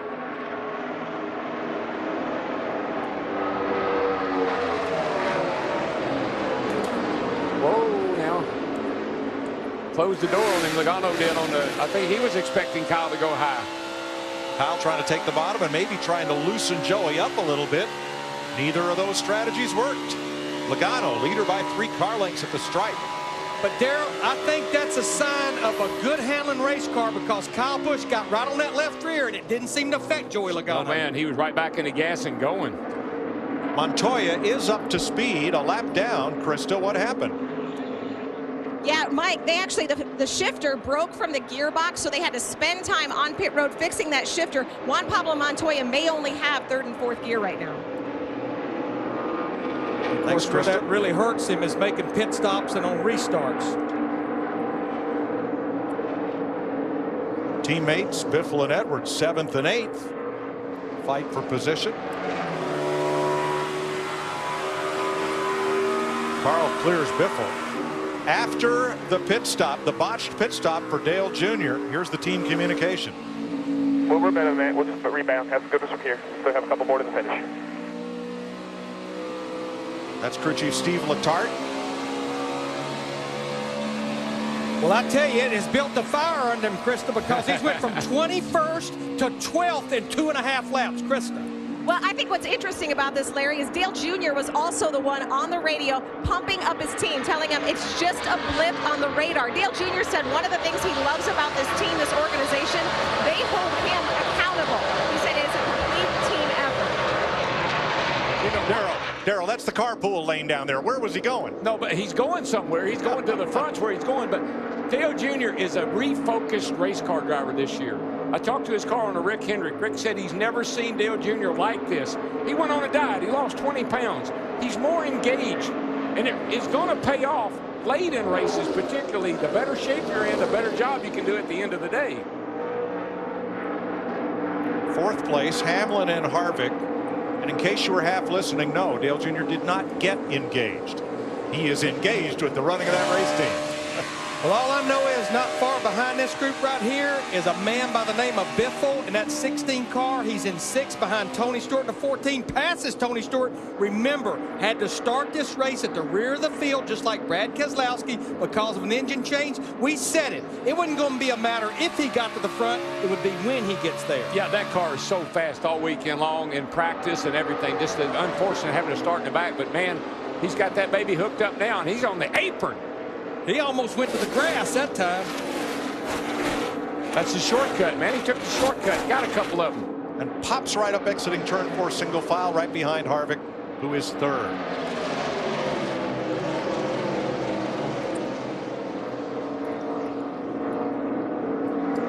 How about a good old Southern California NASCAR on Fox? You know what? I hear you. Crank it up.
Entering the corner at right around 200 miles an hour. That's what it's like. 72 laps to go.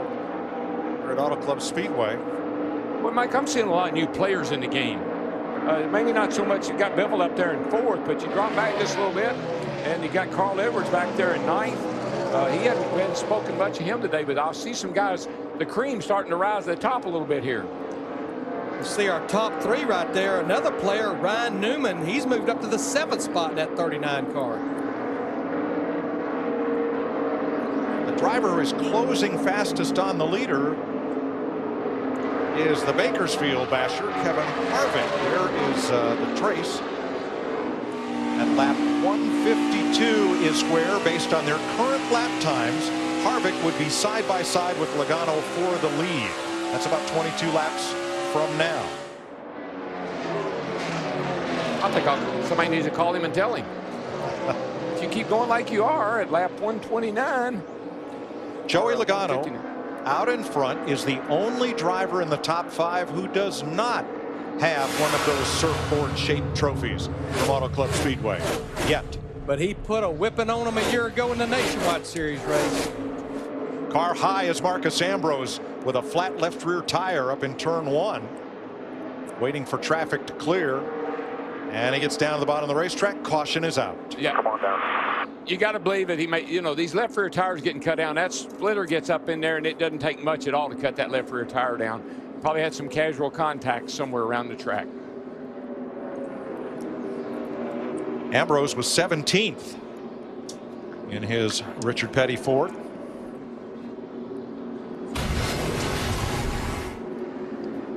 You see him going high in the turn here. Already the tire's down, and he's just trying to hang on to this thing and keep it out of the wall. He's getting it slowed up enough where he can, and then all of a sudden probably start seeing some debris fly out of there. Yep. Today, action movie fans and race fans would be celebrating the birthday of the King of Cool. Steve McQueen would have been 83 today.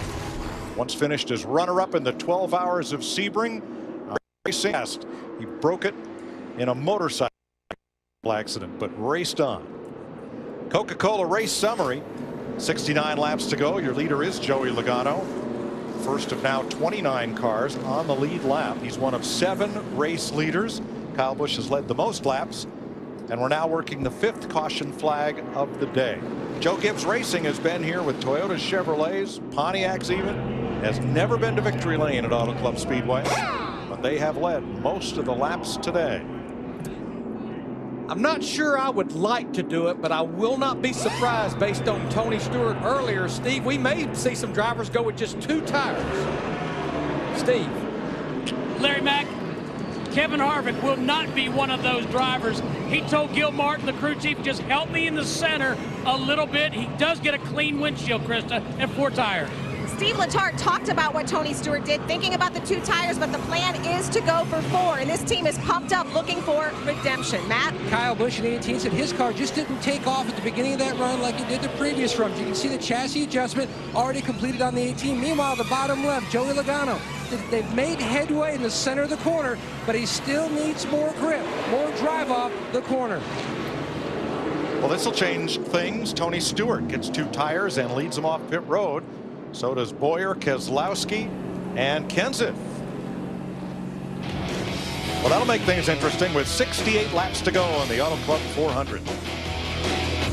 66 laps to go at the Auto Club Speedway. NASCAR on Fox. It's time for an AT&T Race Break brought to you by the nation's largest 4G LTE network. And in the aftermath of Bristol, Logano didn't accept the apology from Hamlin, but Hamlin said it wouldn't be good for Joey to retaliate today. But they were close. In fact, Logano, who had never led in 6 previous races, led 34 laps in this race.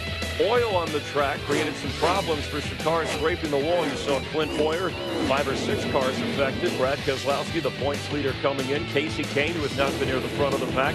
And even Dale Earnhardt Jr. had to recover from a pit stop problem. You heard him cheering on his crew and saying, we'll recover. And he has rather nicely, as has Joey Logano.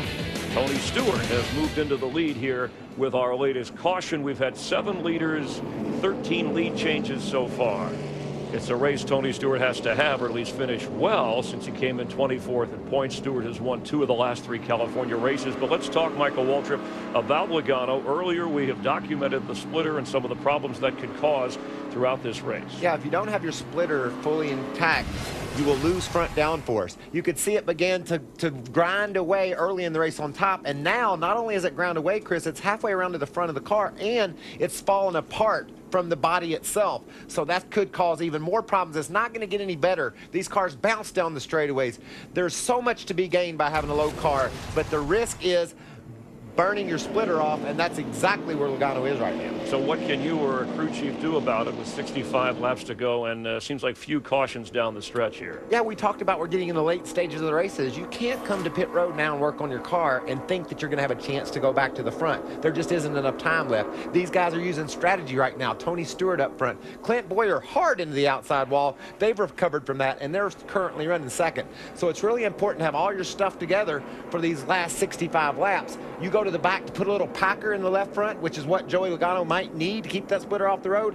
They'll never be able to recover from it. And Kyle Busch, who has led the most laps in this race, he's led laps in 2 of the previous races coming in, but pit road speeding penalties, no problems for him on pit road. Others have had problems, but where does Kyle Busch figure in these final 65 laps? Well, he has been so fast. I said at the midway break, watch him. When he wants to kick that car, he can really go. When you run as close to the wall as he does, you got to be a little bit conservative. We're getting to the point in the race now where conservative is out. We got to go win us a race. And it looks like all lanes are usable. Who can pick the best lane over the final 65 laps will be worth watching. And that is your AT&T Race Break, brought to you by the nation's largest 4G LTE network. AT&T, Mike, rethink possible.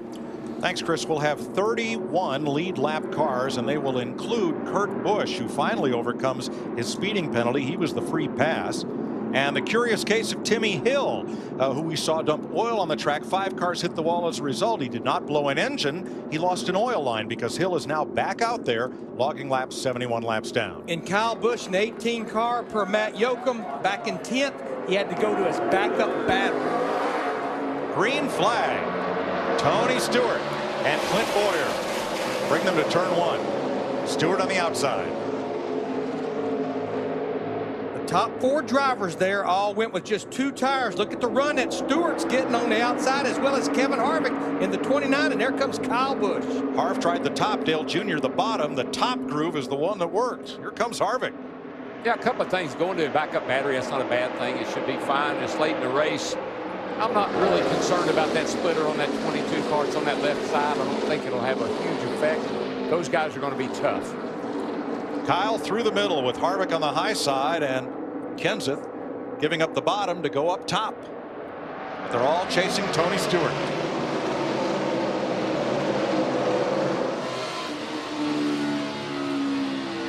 We've been in the car a couple of times with Tony, watching his in-car. I really and truly don't think I've ever seen him work as hard as I see him work today. That little move there, boys, by Kyle Busch. He restarted 10th. He was passing for 3rd down in the middle of 1 and 2 after just 1 lap. I told you, we're not going to be conservative anymore, and Kyle's got his ears pinned back and is going. Yeah, Michael, I've never seen a driver that can make moves on a restart like he can. He is the master of restarts. Harvick outside Bowyer, crosses over, 2nd place.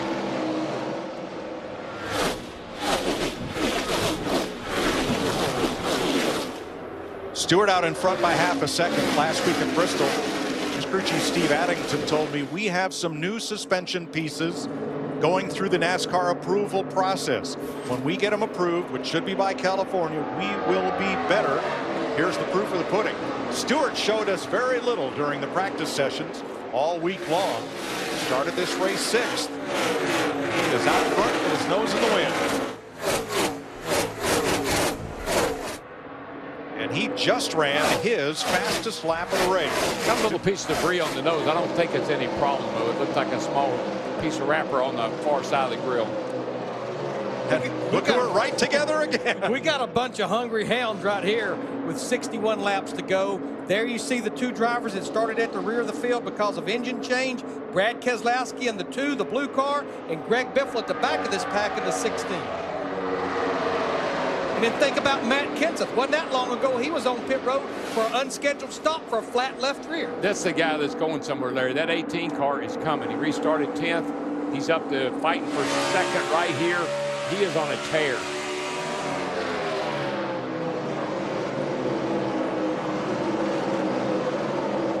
Now both of these drivers elected to go with 4 tires on that last pit stop. Last week at Bristol, every driver comes out to music of his own choice and introduces himself.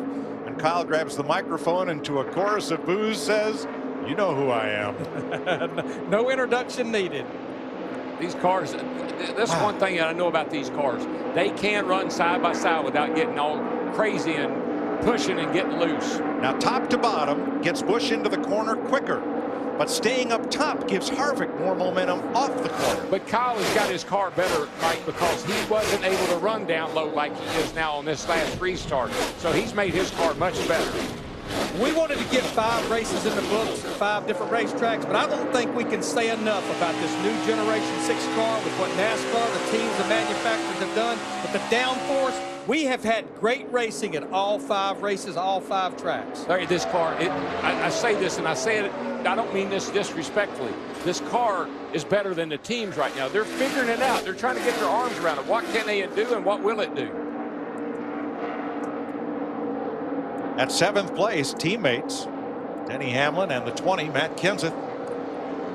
Right behind them, Ryan Newman, who is the race leader's teammate. Krista. Well, Ryan Newman has really been through a lot today. We talked about a missed adjustment earlier in the race. Then he was dragging the right side of the splitter against the track. But on the last run, he said, now we've got it. The car was the best it's been all day. Well, he's had a very trying 2013 as we see Kevin Harvick up there battling Kyle Busch. They continue to battle for this 2nd spot. And Tony Stewart is not getting away from these 2, even though they continue to battle.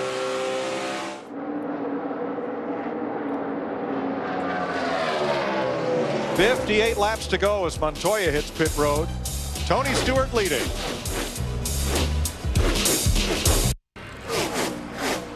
With 53 laps to go, a lead change. So we'll take an inside look at what's happening in the NASCAR Sprint Cup Series, brought to you by Sprint.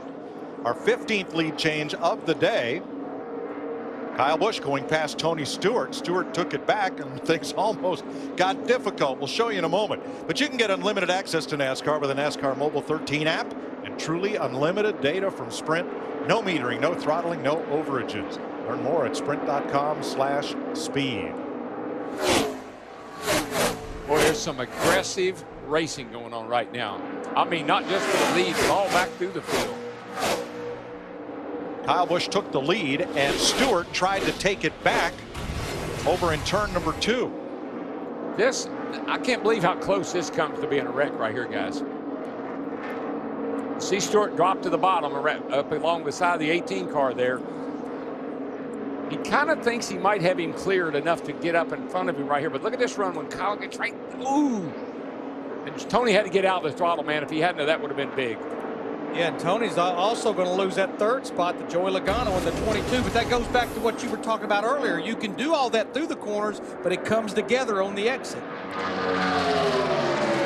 You didn't see Kyle Busch lifting. No, it's a good thing Tony did, though, because he was going to be all on the side of that 18 car. So Busch with Harvick, Logano 1 second back, and Stewart now 2 back.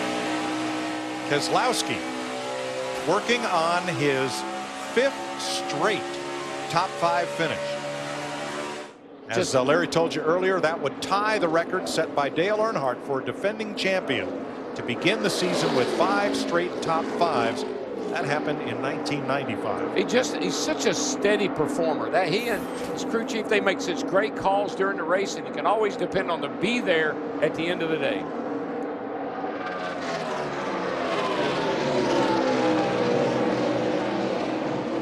In 6th place, our pole sitter, Denny Hamlin, 4.4 seconds. Hamlin has led 3 laps today, but didn't have the dominating performance that he hoped for. No, and because he showed a lot of speed in all the practice sessions here, and still need maybe one adjustment away from being able to compete with Kyle Busch. Clint Bowyer, one of those cars that got banged up on lap 36 in oil from Timmy Hill's car, trying to hold off Ryan Newman, who's climbed to 8th. And there is Casey Kane, the 9th place car. Yeah, they've done a lot of work on that Kane car. They had a lot of damage to that thing. They fixed it up pretty good. He's not too bad now. Matt Kenseth had an unscheduled pit stop for a flat left rear tire, but he has come back. Things have cycled back in his favor. He's in the top 10. Greg Biffle in 11th after starting scratch on the field, and he has come right to the front a couple of times today. 12th. The Phoenix winner, Carl Edwards. Here's Steve. And Mike, just moments ago, he was really concerned about temps. He was up to 270 degrees, but his teammate Greg Biffle backed up to the 99 and helped get debris off the grill. Right now, the 99 is okay. He just hasn't found any grip all day, Mike. Thanks, Steve. Dale Earnhardt Jr. has been up amongst the leaders, but has fallen back and started running that unorthodox line once again down on the apron, all down the front straightaway. Yeah, he fell back quite a bit, but I think the car's just not handled like it was earlier when he was running up in the top 3. And here's A.J. Allmendinger, who will run a number of races for James Finch here in Cup, and he'll run the Indy 500 for Roger Penske this year. I want to give a call to his race team, though. 5 races, 3 different drivers. They're sitting there 8th in the owner points coming into this race today. Jeff Gordon having an off day, and Eric Almirola is going to run maybe 420 miles today because every one of his laps has been right up against the wall at both ends of the speedway. And Kurt Busch, who recovered from a pit road speeding penalty, finally worked it to get the free pass, and he's back on the lead lap, and he's still passing cars. Yeah, he's had a good little race car all day. He had some bad luck there early on, but he's made up for it, and he's starting to fight back just a little bit. Looking pretty good. 5th place, Keselowski has caught Hamlin. Well, I think that's Hamlin catching Keselowski. Yeah, I think Keselowski and drivers like Matt Kenseth paying the price now for those 2 tires. Oh.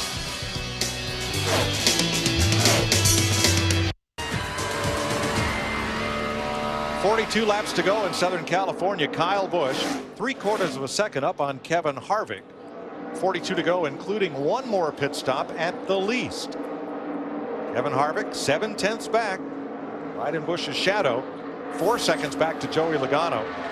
Then Denny Hamlin has now moved to 4th, ahead of Tony Stewart. Jimmy Johnson's one of the local Southern California heroes, 5-time winner here. But his worst finish here, Matt, is 16th ever, and Johnson right now is mired in 24th. It looks like he's in the off-road in an off-road truck, the way he's working the wheel. Mike, basically after the 2nd run today, Jimmy's car, like flipping a switch, absolutely lost the balance that he had the first 2 runs, which the car was so fast. He could not run the bottom, couldn't use the apron to hook the car like he was earlier in the race. Right now, they've made so many adjustments on this race car. The last stop, I lost count how many rounds of wedge they put in that 48 machine. Larry, right now, his lap times are 1 second slower than the race leader. Yeah, he's just looking for another pit stop, but I can't help but think back to what Chad Knaus, his crew chief, told Michael Waltrip when Michael was on pit road. We stayed up all night long redoing things thinking about what to do to that race car. Thought they hit it. Obviously they didn't. That thing is evil. Anytime you watch a driver turn the car to the right, anytime you have to fight the wheel to the right, that means this thing is about to spin out. And you right here, you'll see you got to cut it back to the right to save it. He's not looking for another pit stop. He's looking for another racetrack.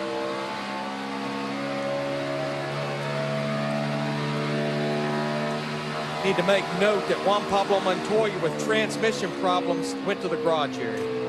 Thanks, Larry. 2 weeks from today, short track slam bang, Martinsville Speedway in Virginia. That's the one Jimmy Johnson's looking forward to right now. Got a great record there. And no different than Bristol, someone will be mad at someone. I can almost promise you when it's over. Bobby Labonte, one of 3 drivers to run every Cup race ever held here at Auto Club Speedway. Jeff Burton and Jeff Gordon are the others. Labonte making perhaps his final pit stop of the day, and the parade begins. Here comes Dale Earnhardt Jr., Mark Martin onto pit road, Martin Truex also in, and Jamie McMurray. Krista? As you see on your screen, Dale Earnhardt Jr. in. Remember, they had the slow stop earlier in the race. They redeemed themselves on the last stop. Will they be able to again? A 4-tire stop for Dale Earnhardt Jr. He said the handling was worse on that last run. There you also see Martin Truex. He has really been struggling all day with the right rear of the race car. He said he's been burning it off all day. They've made several adjustments. This time he thought the left rear was going down. Martin Truex said his race car right now, horrible. Danica Patrick in. Here comes Clint Bowyer. Steve. Mike, Clint Bowyer's same refrain for him. He said it will not turn in the center. I can't get the front to turn at all. Tires and Sunoco fuel for Clint Bowyer. Meanwhile, Matt Kenseth says the entry into the corners is the best it's been. It's just a little bit free. That's what Matt Kenseth said moments ago.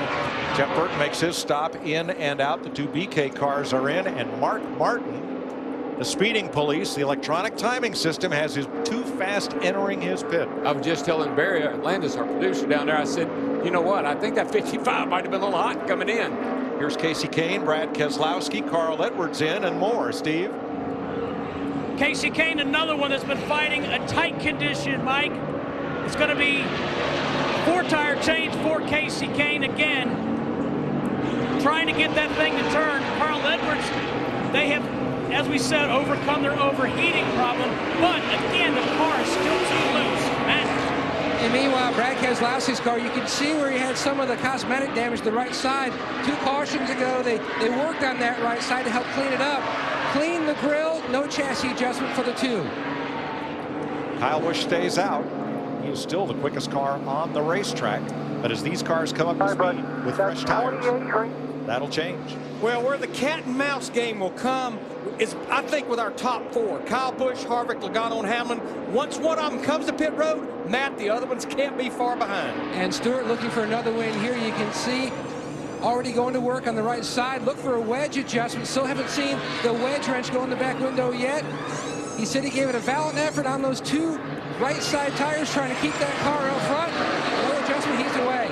Meanwhile, the 22, Joey Logano, he's making his way down pit road. Joey telling his team absolutely needs some more help on exit the corner. Ambrose in and out, Dave Blaney, David Gilliland making their stops as we work through what could be the final round of pit stops. There are only 7 cars among the lead pack that have not yet stopped. So Todd Gordon and Joey Logano, they've laid the cards on the table first by hitting pit road of those top 4 that I talked about. So the one's still on the racetrack. I only need one number. Do something. Okay, bring it to us. Bring it to us. Kyle being next time. Harvick's still out there along with Denny Hamlin, Ryan Newman, Jimmy Johnson, and J.J. Yaley. Everybody else has made their stop, and here comes Hamlin. I wonder what he meant by that, Larry. I only need one number. Evidently, they have a code by what kind of adjustments they're trying to make. Krista. This is a huge day for Ryan Newman. If they can salvage a great finish out of this, running in the top 5 right now. Right now, he said he's just a little bit loose off. They're going for 4 tires and a round out and a right rear wedge to make up for that loose condition. Matt? And the 18 guys up on the wall waiting for Kyle Busch. They're going to make a chassis adjustment, but his teammate, Denny Hamlin, he needs an air pressure change on that 11 machine, the pole sitter. He's he's had balance issues going back and forth between tight and loose, Steve. Kevin Harvick told Gil Martin, his crew chief, I got tight on that last run, so they will make a chassis adjustment, and they do get 4 tires on Kevin Harvick's car. Let's go back to Matt. Kyle Busch trying to pull off the weekend sweep, Saturday's winner in the Nationwide Series. You can see the wrench in the back window. The track bar adjustment already complete. Kyle's biggest issue, he said the car was snug pretty much all the way through the corner. Just needed a little bit of a grip issue. And meanwhile, we're talking about the 48's troubles today. Jimmy Johnson, not the day typically you see from the 48 team here at the Auto Club Speedway. More than likely not going to score a 6th win. Johnson's car, balance-wise, it's just all over the map. It was way too free on entry, then it was so tight on exit. They have just thrown a lot at this machine all day. Johnson stayed out on the track hoping to lead a lap, climbed the scoreboard as high as 3rd when he finally came in. So we cycled through pit stops with 33 laps to go. Kyle Busch once again the leader in the Auto Club 400 presented by Coca-Cola. Caution is out for the 6th time today. There's the result. Marcus Ambrose just in front of Kevin Harvick. Take a look.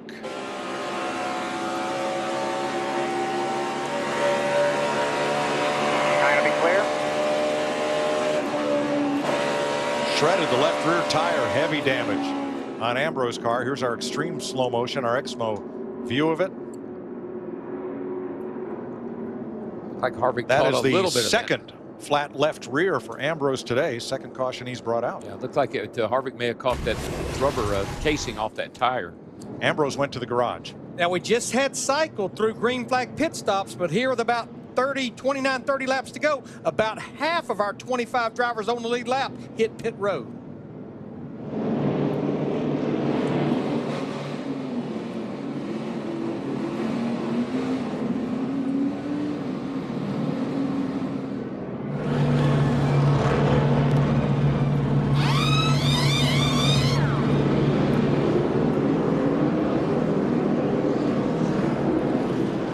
They had not been on those tires for very long, and you see some of those drivers stopping now. Took 2, some took 4 for this final run to the finish. 29 laps to go. Working the 6th caution of the day for Marcus Ambrose and the number 9.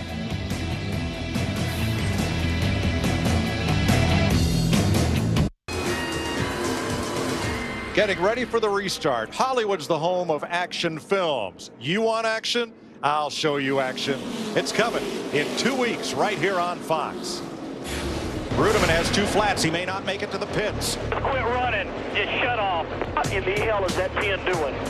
Look at Ryan Newman. He gave Bowyer a shot getting out of the Three wide. There goes Newman. Newman's going to take the lead. What in the hell went wrong? So that was Bowyer just going for the Hail Mary. That's stupid, idiot. Ryan Newman wins. Too bad we were Hendrick 1, 2, 3. Say what you want. We stood in victory lane. That was 1 year ago at Martinsville. You haven't had a good day at Martinsville if you don't have to text somebody or call them money and apologize for what happened. And that's where the feud between Jeff Gordon and Clint Bowyer really started, Michael. Escalated a bit. It sort of escalated a little bit at Phoenix as well. So these guys do have some issues. But when you go to the short track of Martinsville, just like when we were in Bristol, ooh, boys, I can't wait. 2 weeks, bumping and grinding. It's going to be on at Martinsville. See you there. All right. David Ruderman got the free pass on this caution. Jimmy Johnson trying to salvage a day. The first 7 cars did not pit. Everyone from their back did. You know what all their bad tracks have in common? They're not in the chase. All right, the green is the restart box. That's where Kyle Busch has got to gas it and go. He beats Kevin Harvick to the start-finish line, and here comes Logano up the middle. Boy, Harvick is not going, I mean, he's going nowhere. Logano went up in the middle because he got a shot and a push from his teammate Brad Keselowski in that too. Yeah, Harvick just did not go. And who's flying around the outside? Is that Stewart? That's Stewart up high. To 3rd. With the head of steam, headed down the back. Looking for Casey Kane. Top to bottom, Denny Hamlin. Elevator ride. Oh, she's getting good now, boys. This could be it right here. Oh, yeah, 3 wide, 3 wide. 3 wide and only 8. Coming to 25 laps to go. great action off this restart. 4 wide in the back as Kyle Busch bobbing and weaving, bobbing away. Now it's Bowyer down to the bottom, trying to make something happen. Larry, it's hard to believe that 18 car out front, Kyle Busch. This is the only current track that Joe Gibbs doesn't have a cup win in. Toyota, period. Hard to believe, man. Hard to believe. Now arriving, track 2, Tony Stewart. Oh, trouble down the back.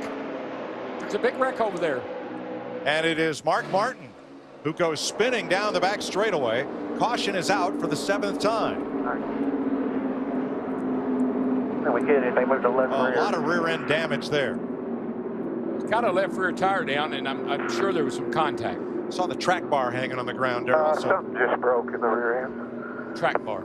Yep. Mark restarted 27th. David Gilliland with a lot of damage there. Got a feeling that maybe Mark got a little help breaking that track bar.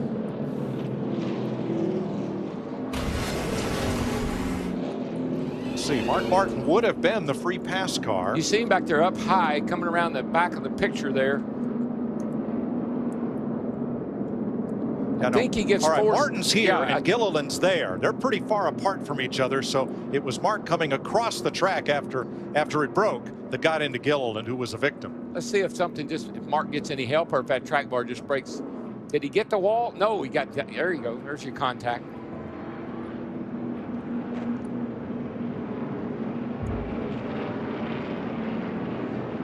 Comes right across Gilliland's nose. Yep. See the rear end moving back and forth there. Good sign. Not sure which came first.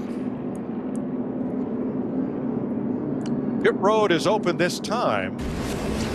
I think only drivers at the back of the lead lap will be on pit road here probably. So the drivers who did not stop under the last caution, Busch the leader, Kane in 2nd, Logano 4th, Keselowski 5th, Harvick 6th, Hamlin and Newman. And it looks like Hamlin and Newman, as well as Jimmy Johnson, they're going to take advantage of this caution and hit pit road. Krista? Such a tough choice, tires or track position. Ryan Newman made the call. He said, not only do I want tires, I want you to reverse whatever adjustment you made on our last stop. It was a right rear adjustment, so they're going back on that, and the call is for 4 tires for the 39 of Ryan Newman. Matt? Krista, our pole sitter, Denny Hamlin, was running in the 11th position, and Darian Grubb and the boys decided to make a strategy call here, going for fresh tires, seeing how much it shows on the stopwatch getting fresh tires. So they were back at 11th, Steve. They decided to pull for some new tires. Matt, when this caution flag flew, Kevin Harvick said to Gil Martin and the crew, guys, I spun the tires. That's on me. Let's go to the Hollywood Hotel. Thanks, Steve, with Michael Waltrip and Denny Hamlin, the pole sitter of this race, 23 to go. We heard him earlier complaining on the radio, or at least questioning the pit strategy or situation. And now pitting, we heard him also say this time around, can't hold anybody off with these tires. Obviously, that's why they had to pit. Well, when you're in the worst position is if you're the last guy that stayed out. Everybody behind you has fresh tires. And he started at 8th, and he fell back to 11th. They got a quick caution, so that's a good call for his team to come in and say, we'll get you some tires. Go get them, Denny. But you want to know how tough this deal is, Chris. Kevin Harvick has had the car he could win with, right there battling for the lead. Just spins his tires on the restart, loses 5 or 6 spots. It'll be hard to rebound from there. Well, it's something restarts have really changed in the late stages of the race. We've seen people take advantage. Kyle Busch, who's dominated this race, currently the leader in front of Casey Kane or Tony Stewart. What should we anticipate here? And this may be the final restart of this race. Well, if history repeats itself, Kyle Busch will get another amazing restart. He's got that stuff figured out. Remember, they're dealing with different rear end housings this year, so the camber in the back probably makes accelerating more difficult than they've ever dealt with before. So look for Kyle Busch to drive away from him again. That's what we've seen every day. And Joey Logano's had a terrific day here, and you've watched closely that splitter, the bounce there. He's only won 2 races in 150 in his career. Certainly a guy worth watching here, Michael, Larry, Darrell, over these final 23 laps. Well, you got Casey Kane up there in 2nd place. Yeah. Where did he come from? He overcame crash damage back at lap 36, the 2nd caution of the day. It's taken him all day to work his way back up there. But of those top half dozen, Tony Stewart has the freshest tires. Yeah, Tony looked good. And I mean, that restart, he went around the outside. He passed a bunch of race cars, so that's somebody to keep an eye on. He's hungry for a win, and this is one of his best racetracks. Yeah, whether you're Casey Kane, Tony Stewart, Brad Keselowski, you know the driver you're going to have to beat is Kyle Busch. But I'm holding my breath. The last 9 times he has led the most laps laps in a race, which he's already led the most and has locked that here today. He did not go to victory lane. I'm sure he's holding his breath as well. I would guess. Mark Martin's car, you see the rear end kind of flailing back and forth there. Done for the day. That's a good thing Toyota. Kyle can't hear us. Gibbs has never won here. Guy leads the most, they led most laps and never has won. He'd be a nervous wreck.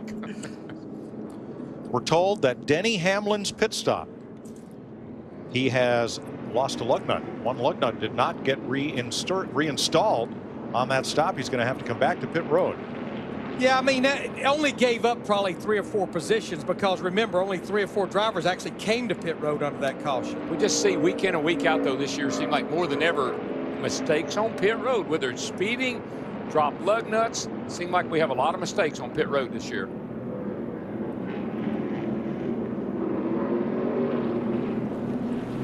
Getting ready for the restart. Here's our sprint, 20 to go.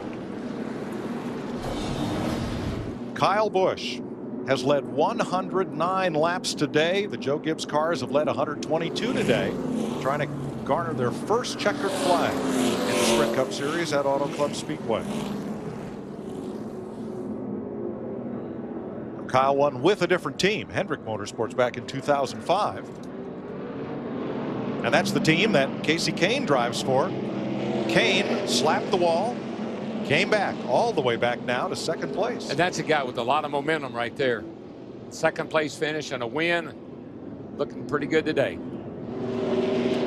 So that'll be our sprint, 20 to go when we go back to green next time around. Let's take a look at Denny Hamlin's stop, Larry. I think you're going to maybe see it here on the left rear. You see him put the left rear tire in place. He goes to tight. You saw it fall off. You saw it shoot off. And of course, Denny Hamlin pretty much, you'll see it right in there. It fell off. Denny Hamlin's signal to go is when the jack drops. And so if the jack drops, you see the tire changer reach for the lug nut, turns around. Denny Hamlin's gone, had to come back in for that missing lug nut. Good call by the NASCAR inspector, who was right there over the tire changer's shoulder, looking on. So now the cars that did not stop: Kyle Busch, Casey Kane, Joey Logano running 1, 2, 3, and Brad Keselowski 5th, Kevin Harvick 6th. I just don't see how you're going to beat Kyle Busch. I don't think the competition can, as long as he doesn't beat himself somehow. And I know we've had 7 cautions, Mike, but if you look at our last 7 races here, the average green flag run to the finish is 10 laps. Daryl, I like the 14 and the 29 with those tires. I don't know. Maybe they'll have something for Kyle. He gets a good restart. It'll help. But watch for Tony to be tough. Oh, yeah. Stewart 4th and Harvick. Stewart 4th, Biffle 7th. Jeff Gordon, Edwards, and Kenseth. Those are the top 10 cars with fresh tires. When they get to the restart box, Kyle Busch going to have to try to put some distance on this field. 20 laps to go as they come to the green flag to finish off the Auto Club 400. There's Stewart to the bottom. And into Kane. Look at the run. Joey Logano's getting on the high side, but he'll have to fall back in behind Kyle Busch. Yeah, he didn't quite have the momentum. He was almost there, Joey Logano. And you knew Kyle wasn't going to give him the top of the racetrack. That was a pretty good mirror driving by Kyle Busch. Harvick up top. Stewart to the apron, and he's got half a dozen with him. No out of bounds or road closed signs here.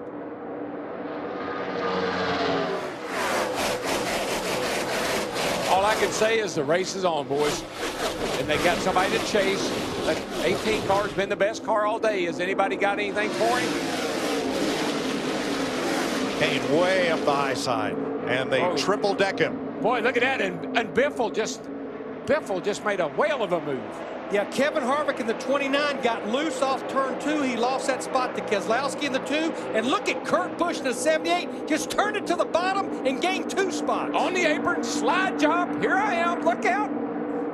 Oh, boy, that was close. Wow. Now that is for 4th on back. I think they were listening to your Sprint 20 to go. I tell you, that little 78 car is going somewhere, guys. He's got a pretty good car right now at the right time. And Kurt Busch have his second top 5 in a row after coming from the back off a penalty.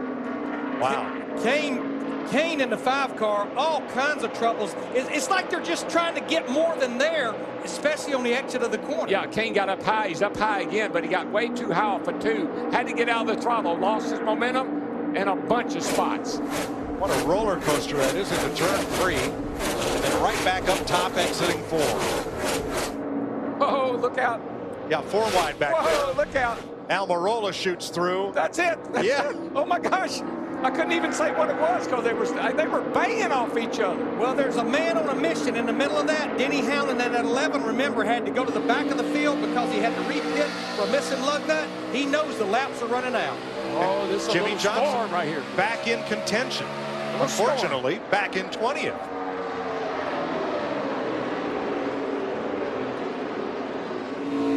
They are all over each other. It's a swarm, Darrell, as you say. And right now, when these tires are freshest, that's when you got to get all you can. Guys are taking a lot of chances, but they're making it. Kevin Harvick battling Carl Edwards, 6th place. Well, there's a guy right there that has had a whale of a day in that 22 car, and he is stalking Kyle Busch. Biffle makes the move. One more break, but we're not going to leave you. We're going to go side by side in Fontana with 16 laps to go.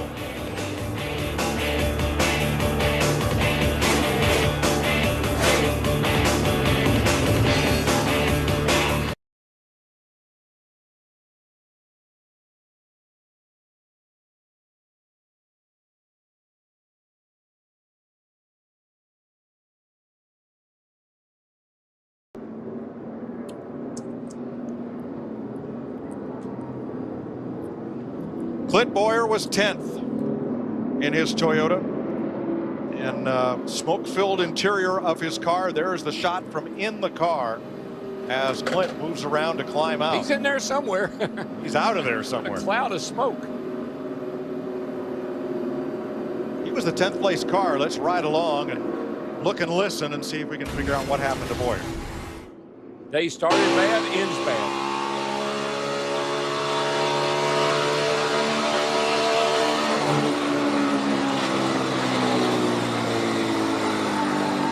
Like the hold her down there. Hold her down there.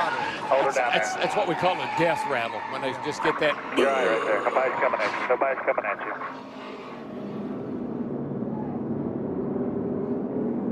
Well, looking out the tailpipes there. Yeah, we know this is an engine failure, and certainly Toyota, they've had their fair share of engine problems. I think they felt pretty comfortable after Las Vegas a couple of weeks ago, and here with about 15 to go, they lose the engine, looks like in the 15. Darrell, you're rolling off into the corner at 180 miles an hour, and suddenly all you can see is smoke. Yeah, well, you know, you can feel it's blowing up, but there's not a darn thing you can do about it but hang on for the ride.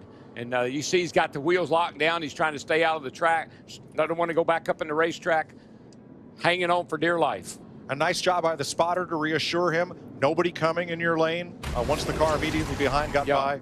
Paul Menard was all over him. Oh, here's Hamlin. He's got a little heating problem here, Larry. What'd they do? Throw a little extra tape on that thing for this last run? Well, it is funny that he's running warm here, but Matt, how about Joey Logano?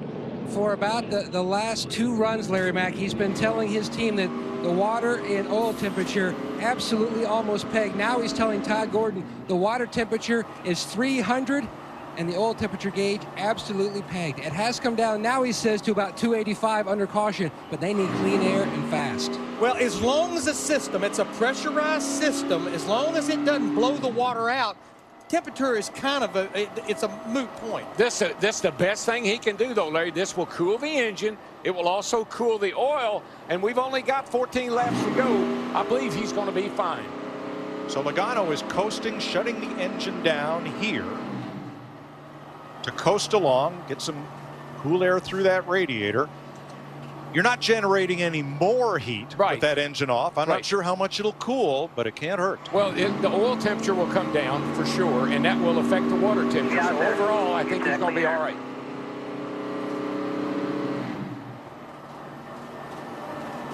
The kid has drove his heart out today. This is one of the best races I've seen Joey Logano drive in a long time. He is the second place car under caution with 14 laps to go after Clint Bowyer has lost an engine at lap 185. It's kind of cool calling him a kid as long as he's been around, but he's still very young. Whoa, look out. Everybody wants pit road.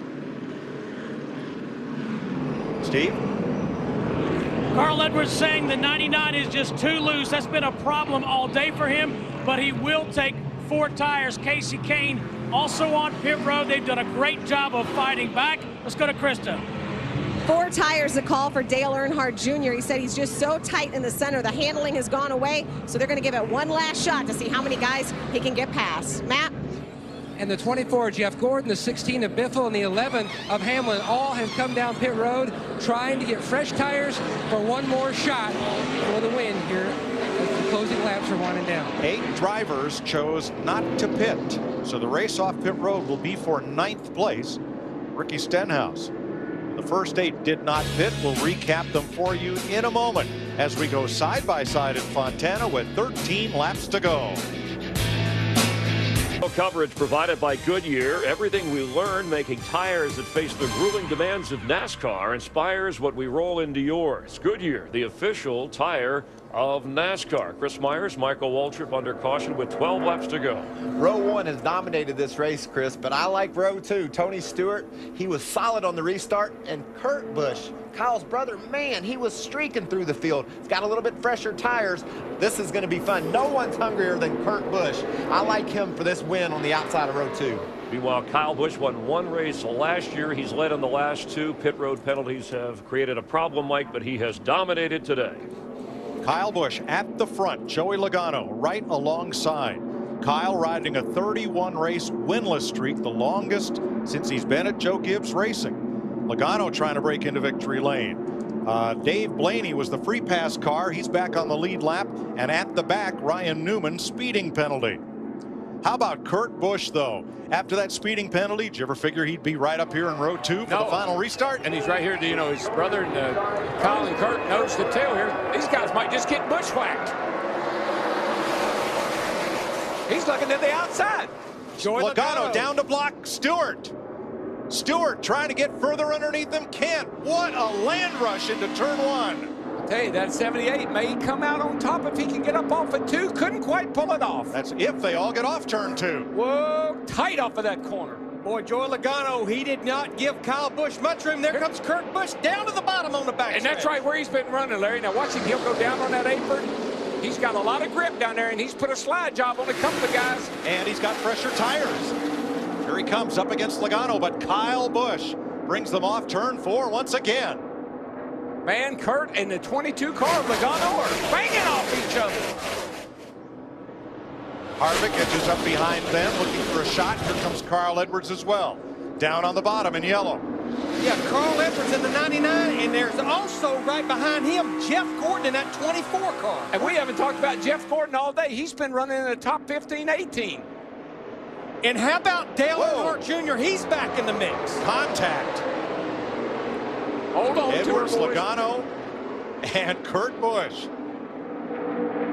What an amazing run these guys are making. This is a whale of a race right here, boys. 9 laps to go. And Kyle Busch watches it all unfold in his rearview mirror. I was going to say for second, but it's a whale of a race.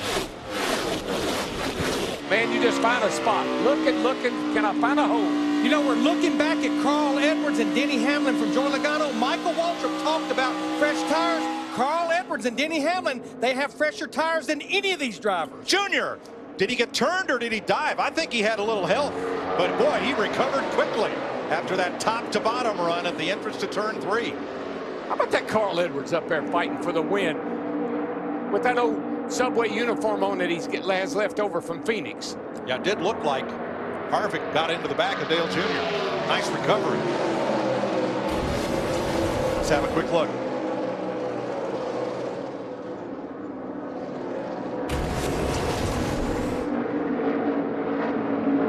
Logano is inching up on Kyle Busch. Logano has been, I am so impressed with the run he's made today, Larry. I really am. That splitter being off the left front, it doesn't matter because that corner of the car's on the track anyway. But I think his problem is not Kyle Busch. It's Denny Hamlin and Carl Edwards on those stretcher tires right behind him. 7 to go this time. And laps are running out. They're going to have to get there in a hurry. 7 laps to go. David Reagan in the pits overheating. Oh, it's going to tighten up. We know that. Those fresher tires will prevail if they got enough laps to use them. And the freshest tires are Hamlin and Edwards as Logano takes the lead. Can he hold it off the corner? Can he get up in front of Cal? No, he didn't make it. Not enough room. Oh my gosh, that was so close. Falls back in line, loses momentum, and here comes Hamlin. Best race ever at California Speedway. Kyle Busch trying to hold off his teammate Denny Hamlin. Oh yeah, he's Joey Logano up high. Logano with a big steam run, and he almost turned Hamlin around. Oh my goodness! What a move! And the fans go wild. And he'll clear Kyle Busch that time. Have you ever? No, I've never. But I'll tell you, I don't think that battle between the 11 and 22, I think we're getting ready to see something, boys. I doubt this is over with 5 laps to go. We're getting ready to see something. And these fans know it. Nobody is sitting down. Brad Keselowski off pace, telling him to pick up his speed to get through the last 5 laps here. He was 11th. If we get through the last 5 laps out of caution, it will surprise me, I can tell you. 3 wide behind. Oh, man. Look at this. Down to the bottom, Matt Kenseth. Kevin Harvick has fallen back to that crowd. Remember we talked about Joey Logano running warm. He's pushing a lot of water, but you know what? It doesn't matter now. Don't even tell me about it. Just drive the wheels off that thing. With 5 to go, I think he could pick up that car and carry it home. How about this? The 2 guys that have had this rivalry the last week, and look at them. Here they are, working on each other. Carl Edwards for 3rd, takes it. Kyle Busch wind up on the high side, and boy, the 11 just can't quite close enough to get to Logano. 4 to go, 4 to go. You're doing fine, don't look back. Busch retakes 3rd. Kurt Busch has dropped to 7th behind Greg Biffle. Dale Jr. now 5th. What a great recovery by the 88. Man, they were in trouble a little bit ago, and here he is marching to the front. But up front, the little engine that could, steaming along, Joey Logano in his Penske Ford. And here comes Junior. Remember Dale Earnhardt Jr., he has fresher tires, just like Carl Edwards in that 99, especially compared to Kyle Busch in the 18. Joey Logano is starting to gap that 11 car, though, Larry. He's starting to pull away. He is pulling away, Darrell, but will that engine last 3 more laps? If he doesn't run out of water, he'll be okay. That's a water heater right there, boys. Yeah, he beat Denny Hamlin that time by 2.5 tenths. Yeah, but Hamlin's on the bottom and digging. And Hamlin's tires are 22 laps fresher than Logano's. Don't you know Joey Logano he so wants to beat Denny Hamlin in this race. And don't you know Hamlin is fired up now after those 2 made contact. And Logano got to the front. I think they'll show each other a lot of respect in this situation. I think. I hope. 2 to go. 2 to go. Oh my gosh. Who would have thought? 2 to go. Kyle Busch is 1 second back. Earnhardt 2.5. Carl Edwards is 2 back. Hamlin is there, boys. He's there. He's stalking him. I believe Hamlin's a skosh better. It seems like he has a bit of an advantage down in turn 1 and 2. Teammates last year, rivals this year. Friends, maybe never. But Joey Logano and Denny Hamlin are going to settle this right now. Well, Hamlin cut him some slack. He had a run on him. Oh, Hamlin, Joey got loose. He got a little sideways off the floor. There you go. Hamlin gave him a shot. 1 to go. Outside, barely. Outside. Hamlin there. Logano to the bottom, trying to hold his ground. That's going to be tough, though. But he's been running good on the bottom. If he can just clear Hamlin right there. No way. He's going to lose his momentum. They're going to touch hard. Are they going to make it? Neck and neck. Down the back, side by side. Kyle Busch closing in. Watch out for the 3rd place car, Kyle Busch. He's looking. Hamlin edges ahead. They get it. They touch. They touch. And here comes Kyle. Hamlin Logano on the wall. Hamlin spins down the racetrack, and Kyle Busch wins in California. I thought they'd be nice to each other. They weren't. Hard impact on the 11 car, head on. I don't like the looks of that. Hard hit to the inside wall for Hamlin. A bounce off the outside wall for Logano, and it ends in a shower of sparks. I am not surprised. I was hoping that wouldn't happen, but I'm not surprised. Denny's got his window net down. I think he's fine. And that's a good sign to the rescue workers that he is okay. Two drivers went into turn 3, both refusing to lose. I saw nothing wrong. That was two guys racing for the win. The 22 gets on, they're side by side. One pushes up a little bit. They make contact. And here is the 5-hour energy, big move of the race.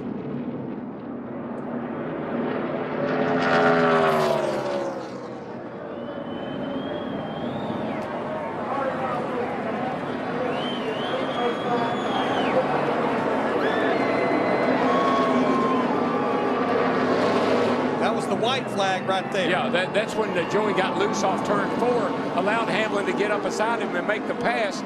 But here's where it gets, this is where it gets crazy. Joey can't quite get up in front of Denny right here. It's a drag race down the back. Hamlin's got a slight advantage, but then Joey fights back, and this is where they really go nuts down here in turn 3. Gotta run, gotta run, gotta run, got a slight edge, but then Joey gets loose on the bottom. Watch his car, gets loose, walks up the hill. They make contact. Then they really get together, and that's when the 22 went in the wall and the 11 hit that inside wall hard. Watch his car. Watch the back of the car. Ooh, I mean, the whole car just came up off the ground. And I don't see any safer barrier in that area right there. I don't either, Larry. But Darrell, I agree with you. That's not over-aggression. That's not payback. That's two drivers racing hard for the win and refusing to lose. I'd fire both of them if they didn't do that. I am a little concerned for Denny because that was an incredibly hard hit. So that's Denny Hamlin being attended to at the scene.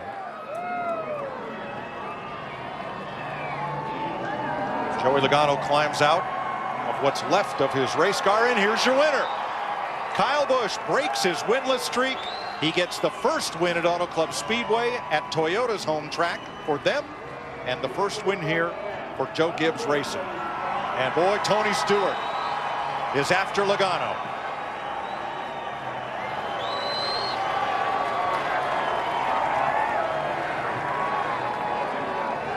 Well, I did see some punches thrown today. You can't say they're just pushing each other.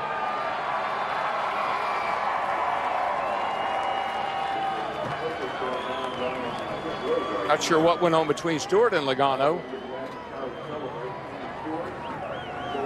Now, Stewart could have been reacting to the restart, where Logano came way down the track to block Tony, who had a run on the inside.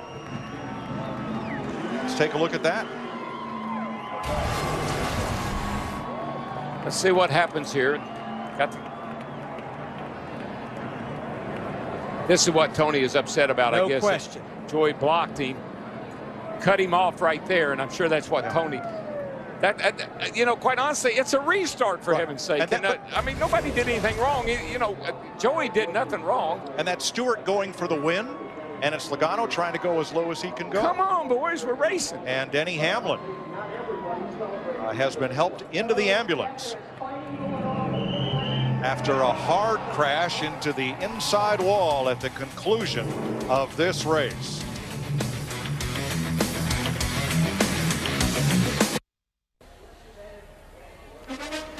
Tony Stewart hot and bothered at Logano after a block on the restart. Wonder if Tony remembers how he blocked Michael Waltrip at Talladega one time. Punches thrown but separated. And the winner, Kyle Busch, he took advantage of the Logano-Hamlin. Another incident on the final lap. And Matt Yoakum is there for the celebration.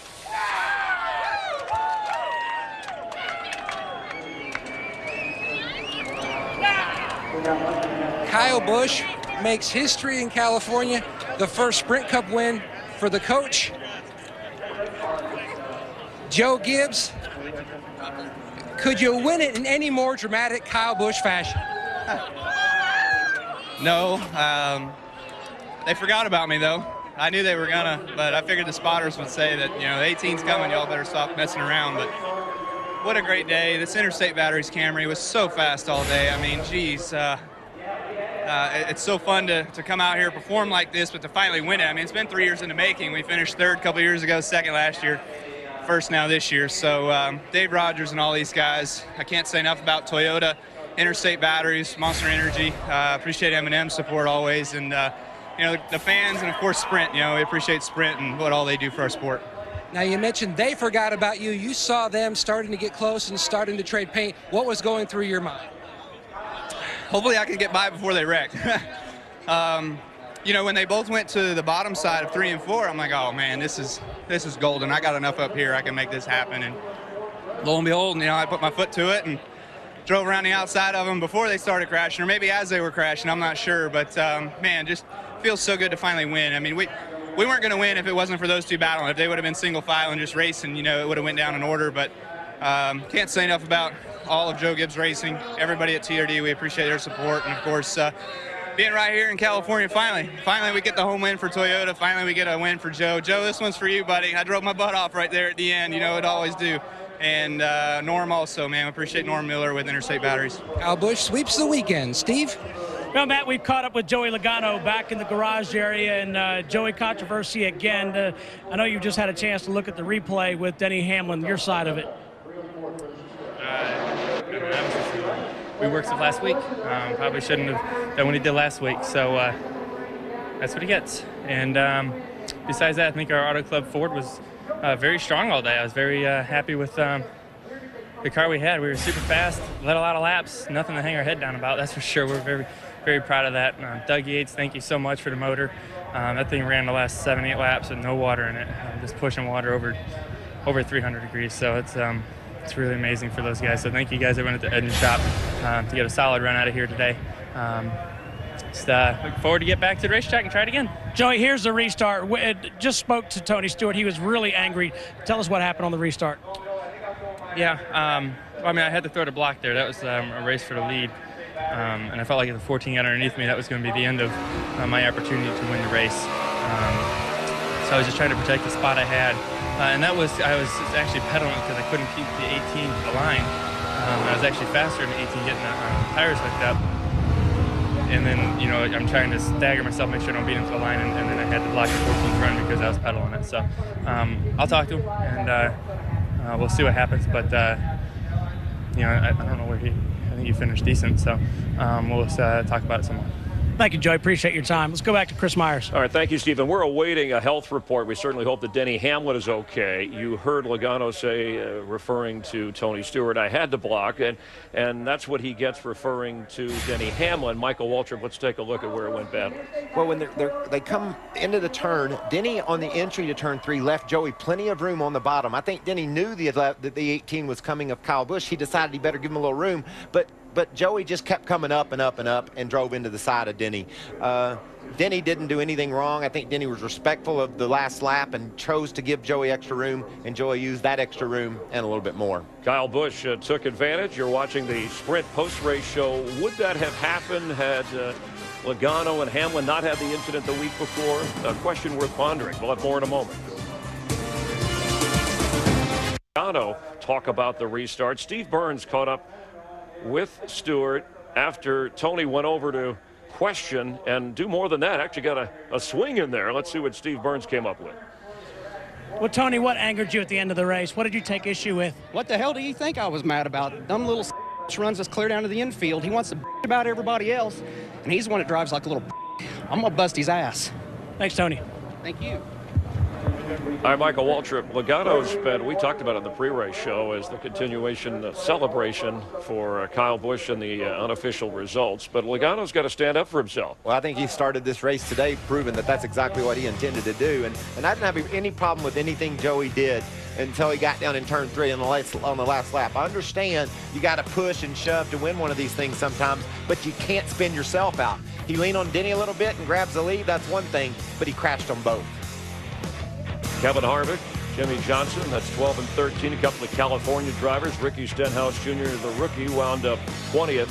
Overall, Kyle Busch, the winner, leading the most laps, 125. Joey Logano led 41, second most. How about leading the most laps and I won the race? That sounds pretty calm, right? No, it doesn't happen a lot, and it hasn't happened for Kyle Busch. And as we made note of here, Toyota's first, Joe Gibbs' first win here at the Auto Club Speedway. They've won in Nationwide, as you saw yesterday. This is what I'm talking about. I don't have any problem with anything that's happened here. This is a great race for the lead. You can see Logano is side drafting, bumping Denny, but when they get to the corner, watch what Denny does. He leaves plenty of room between the cars, right there. Denny knows that Kyle's back there, and he's just going to make the turn. He didn't crowd Joey down the hill, but Joey just decided that he was going to have to push it harder and harder and harder to get this win. Look at Joey, straight up into the side of Denny and crashed them both.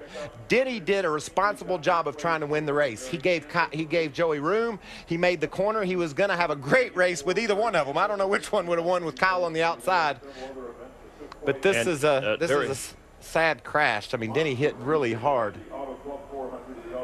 Denny did get out of the car, but he collapsed and taken to the medical center here for treatment. We have not received an update yet, but we will make sure as soon as we get any information to report to you regarding Denny Hamlin, we will. And getting out of the car, that's just second nature. You get out because you know that thing's smoking and you don't want in there. And when he got out and realized that he was hurt, he laid right down. So a lot of concern for Denny here at the end of the race.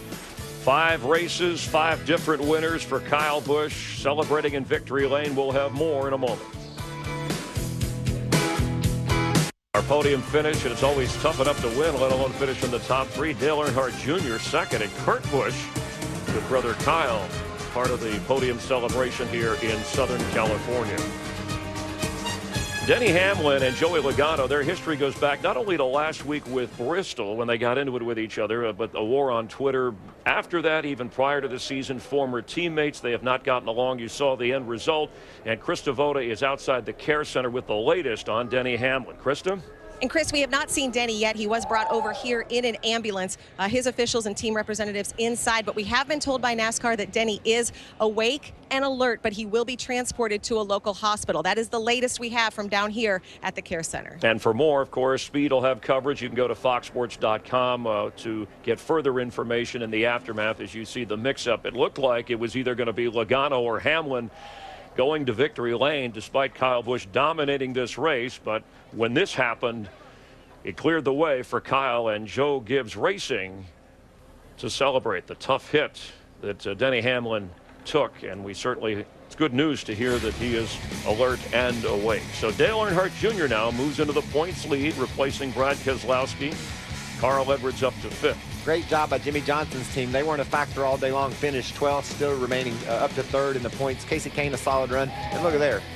Hamlin and Logano 9th and 10th in points. That means they get to park next to each other at the next race. And that is 2 weeks from today in the close confines of Martinsville, Virginia, Denny Hamlin's home state. Clint Bowyer running well 10th, and then the engine problem, currently 14th in points. A couple of guys back there, Jeff Gordon and Martin Truex, they didn't have very good days either. Ryan Newman had a late problem on pit road and wound up 20th. Tonight on Fox, animation, domination, The Simpsons, Bob's Burgers, Family Guy. You'll laugh out loud and enjoy, as always. 2 weeks from today, the short track in Martinsville, Virginia. Ryan Newman won the wild finish there last time, but Denny Hamlin has had great success with 4 victories on that track. We hope he's okay and well enough to run. And Fox Saturday Baseball, some good matchups to get you going. The Yankees and Tigers. Boy, the Yankees, who are they going to field in the lineup? And the Angels, Josh Hamilton going against his former team with the Texas Rangers. For continuing race coverage here from Fontana and more on Denny Hamlin from the hospital, they'll keep you posted. Tune into Victory Lane on Speed and also at foxsports.com for more information. Dale Earnhardt Jr., your points leader. Kyle Busch, the winner here.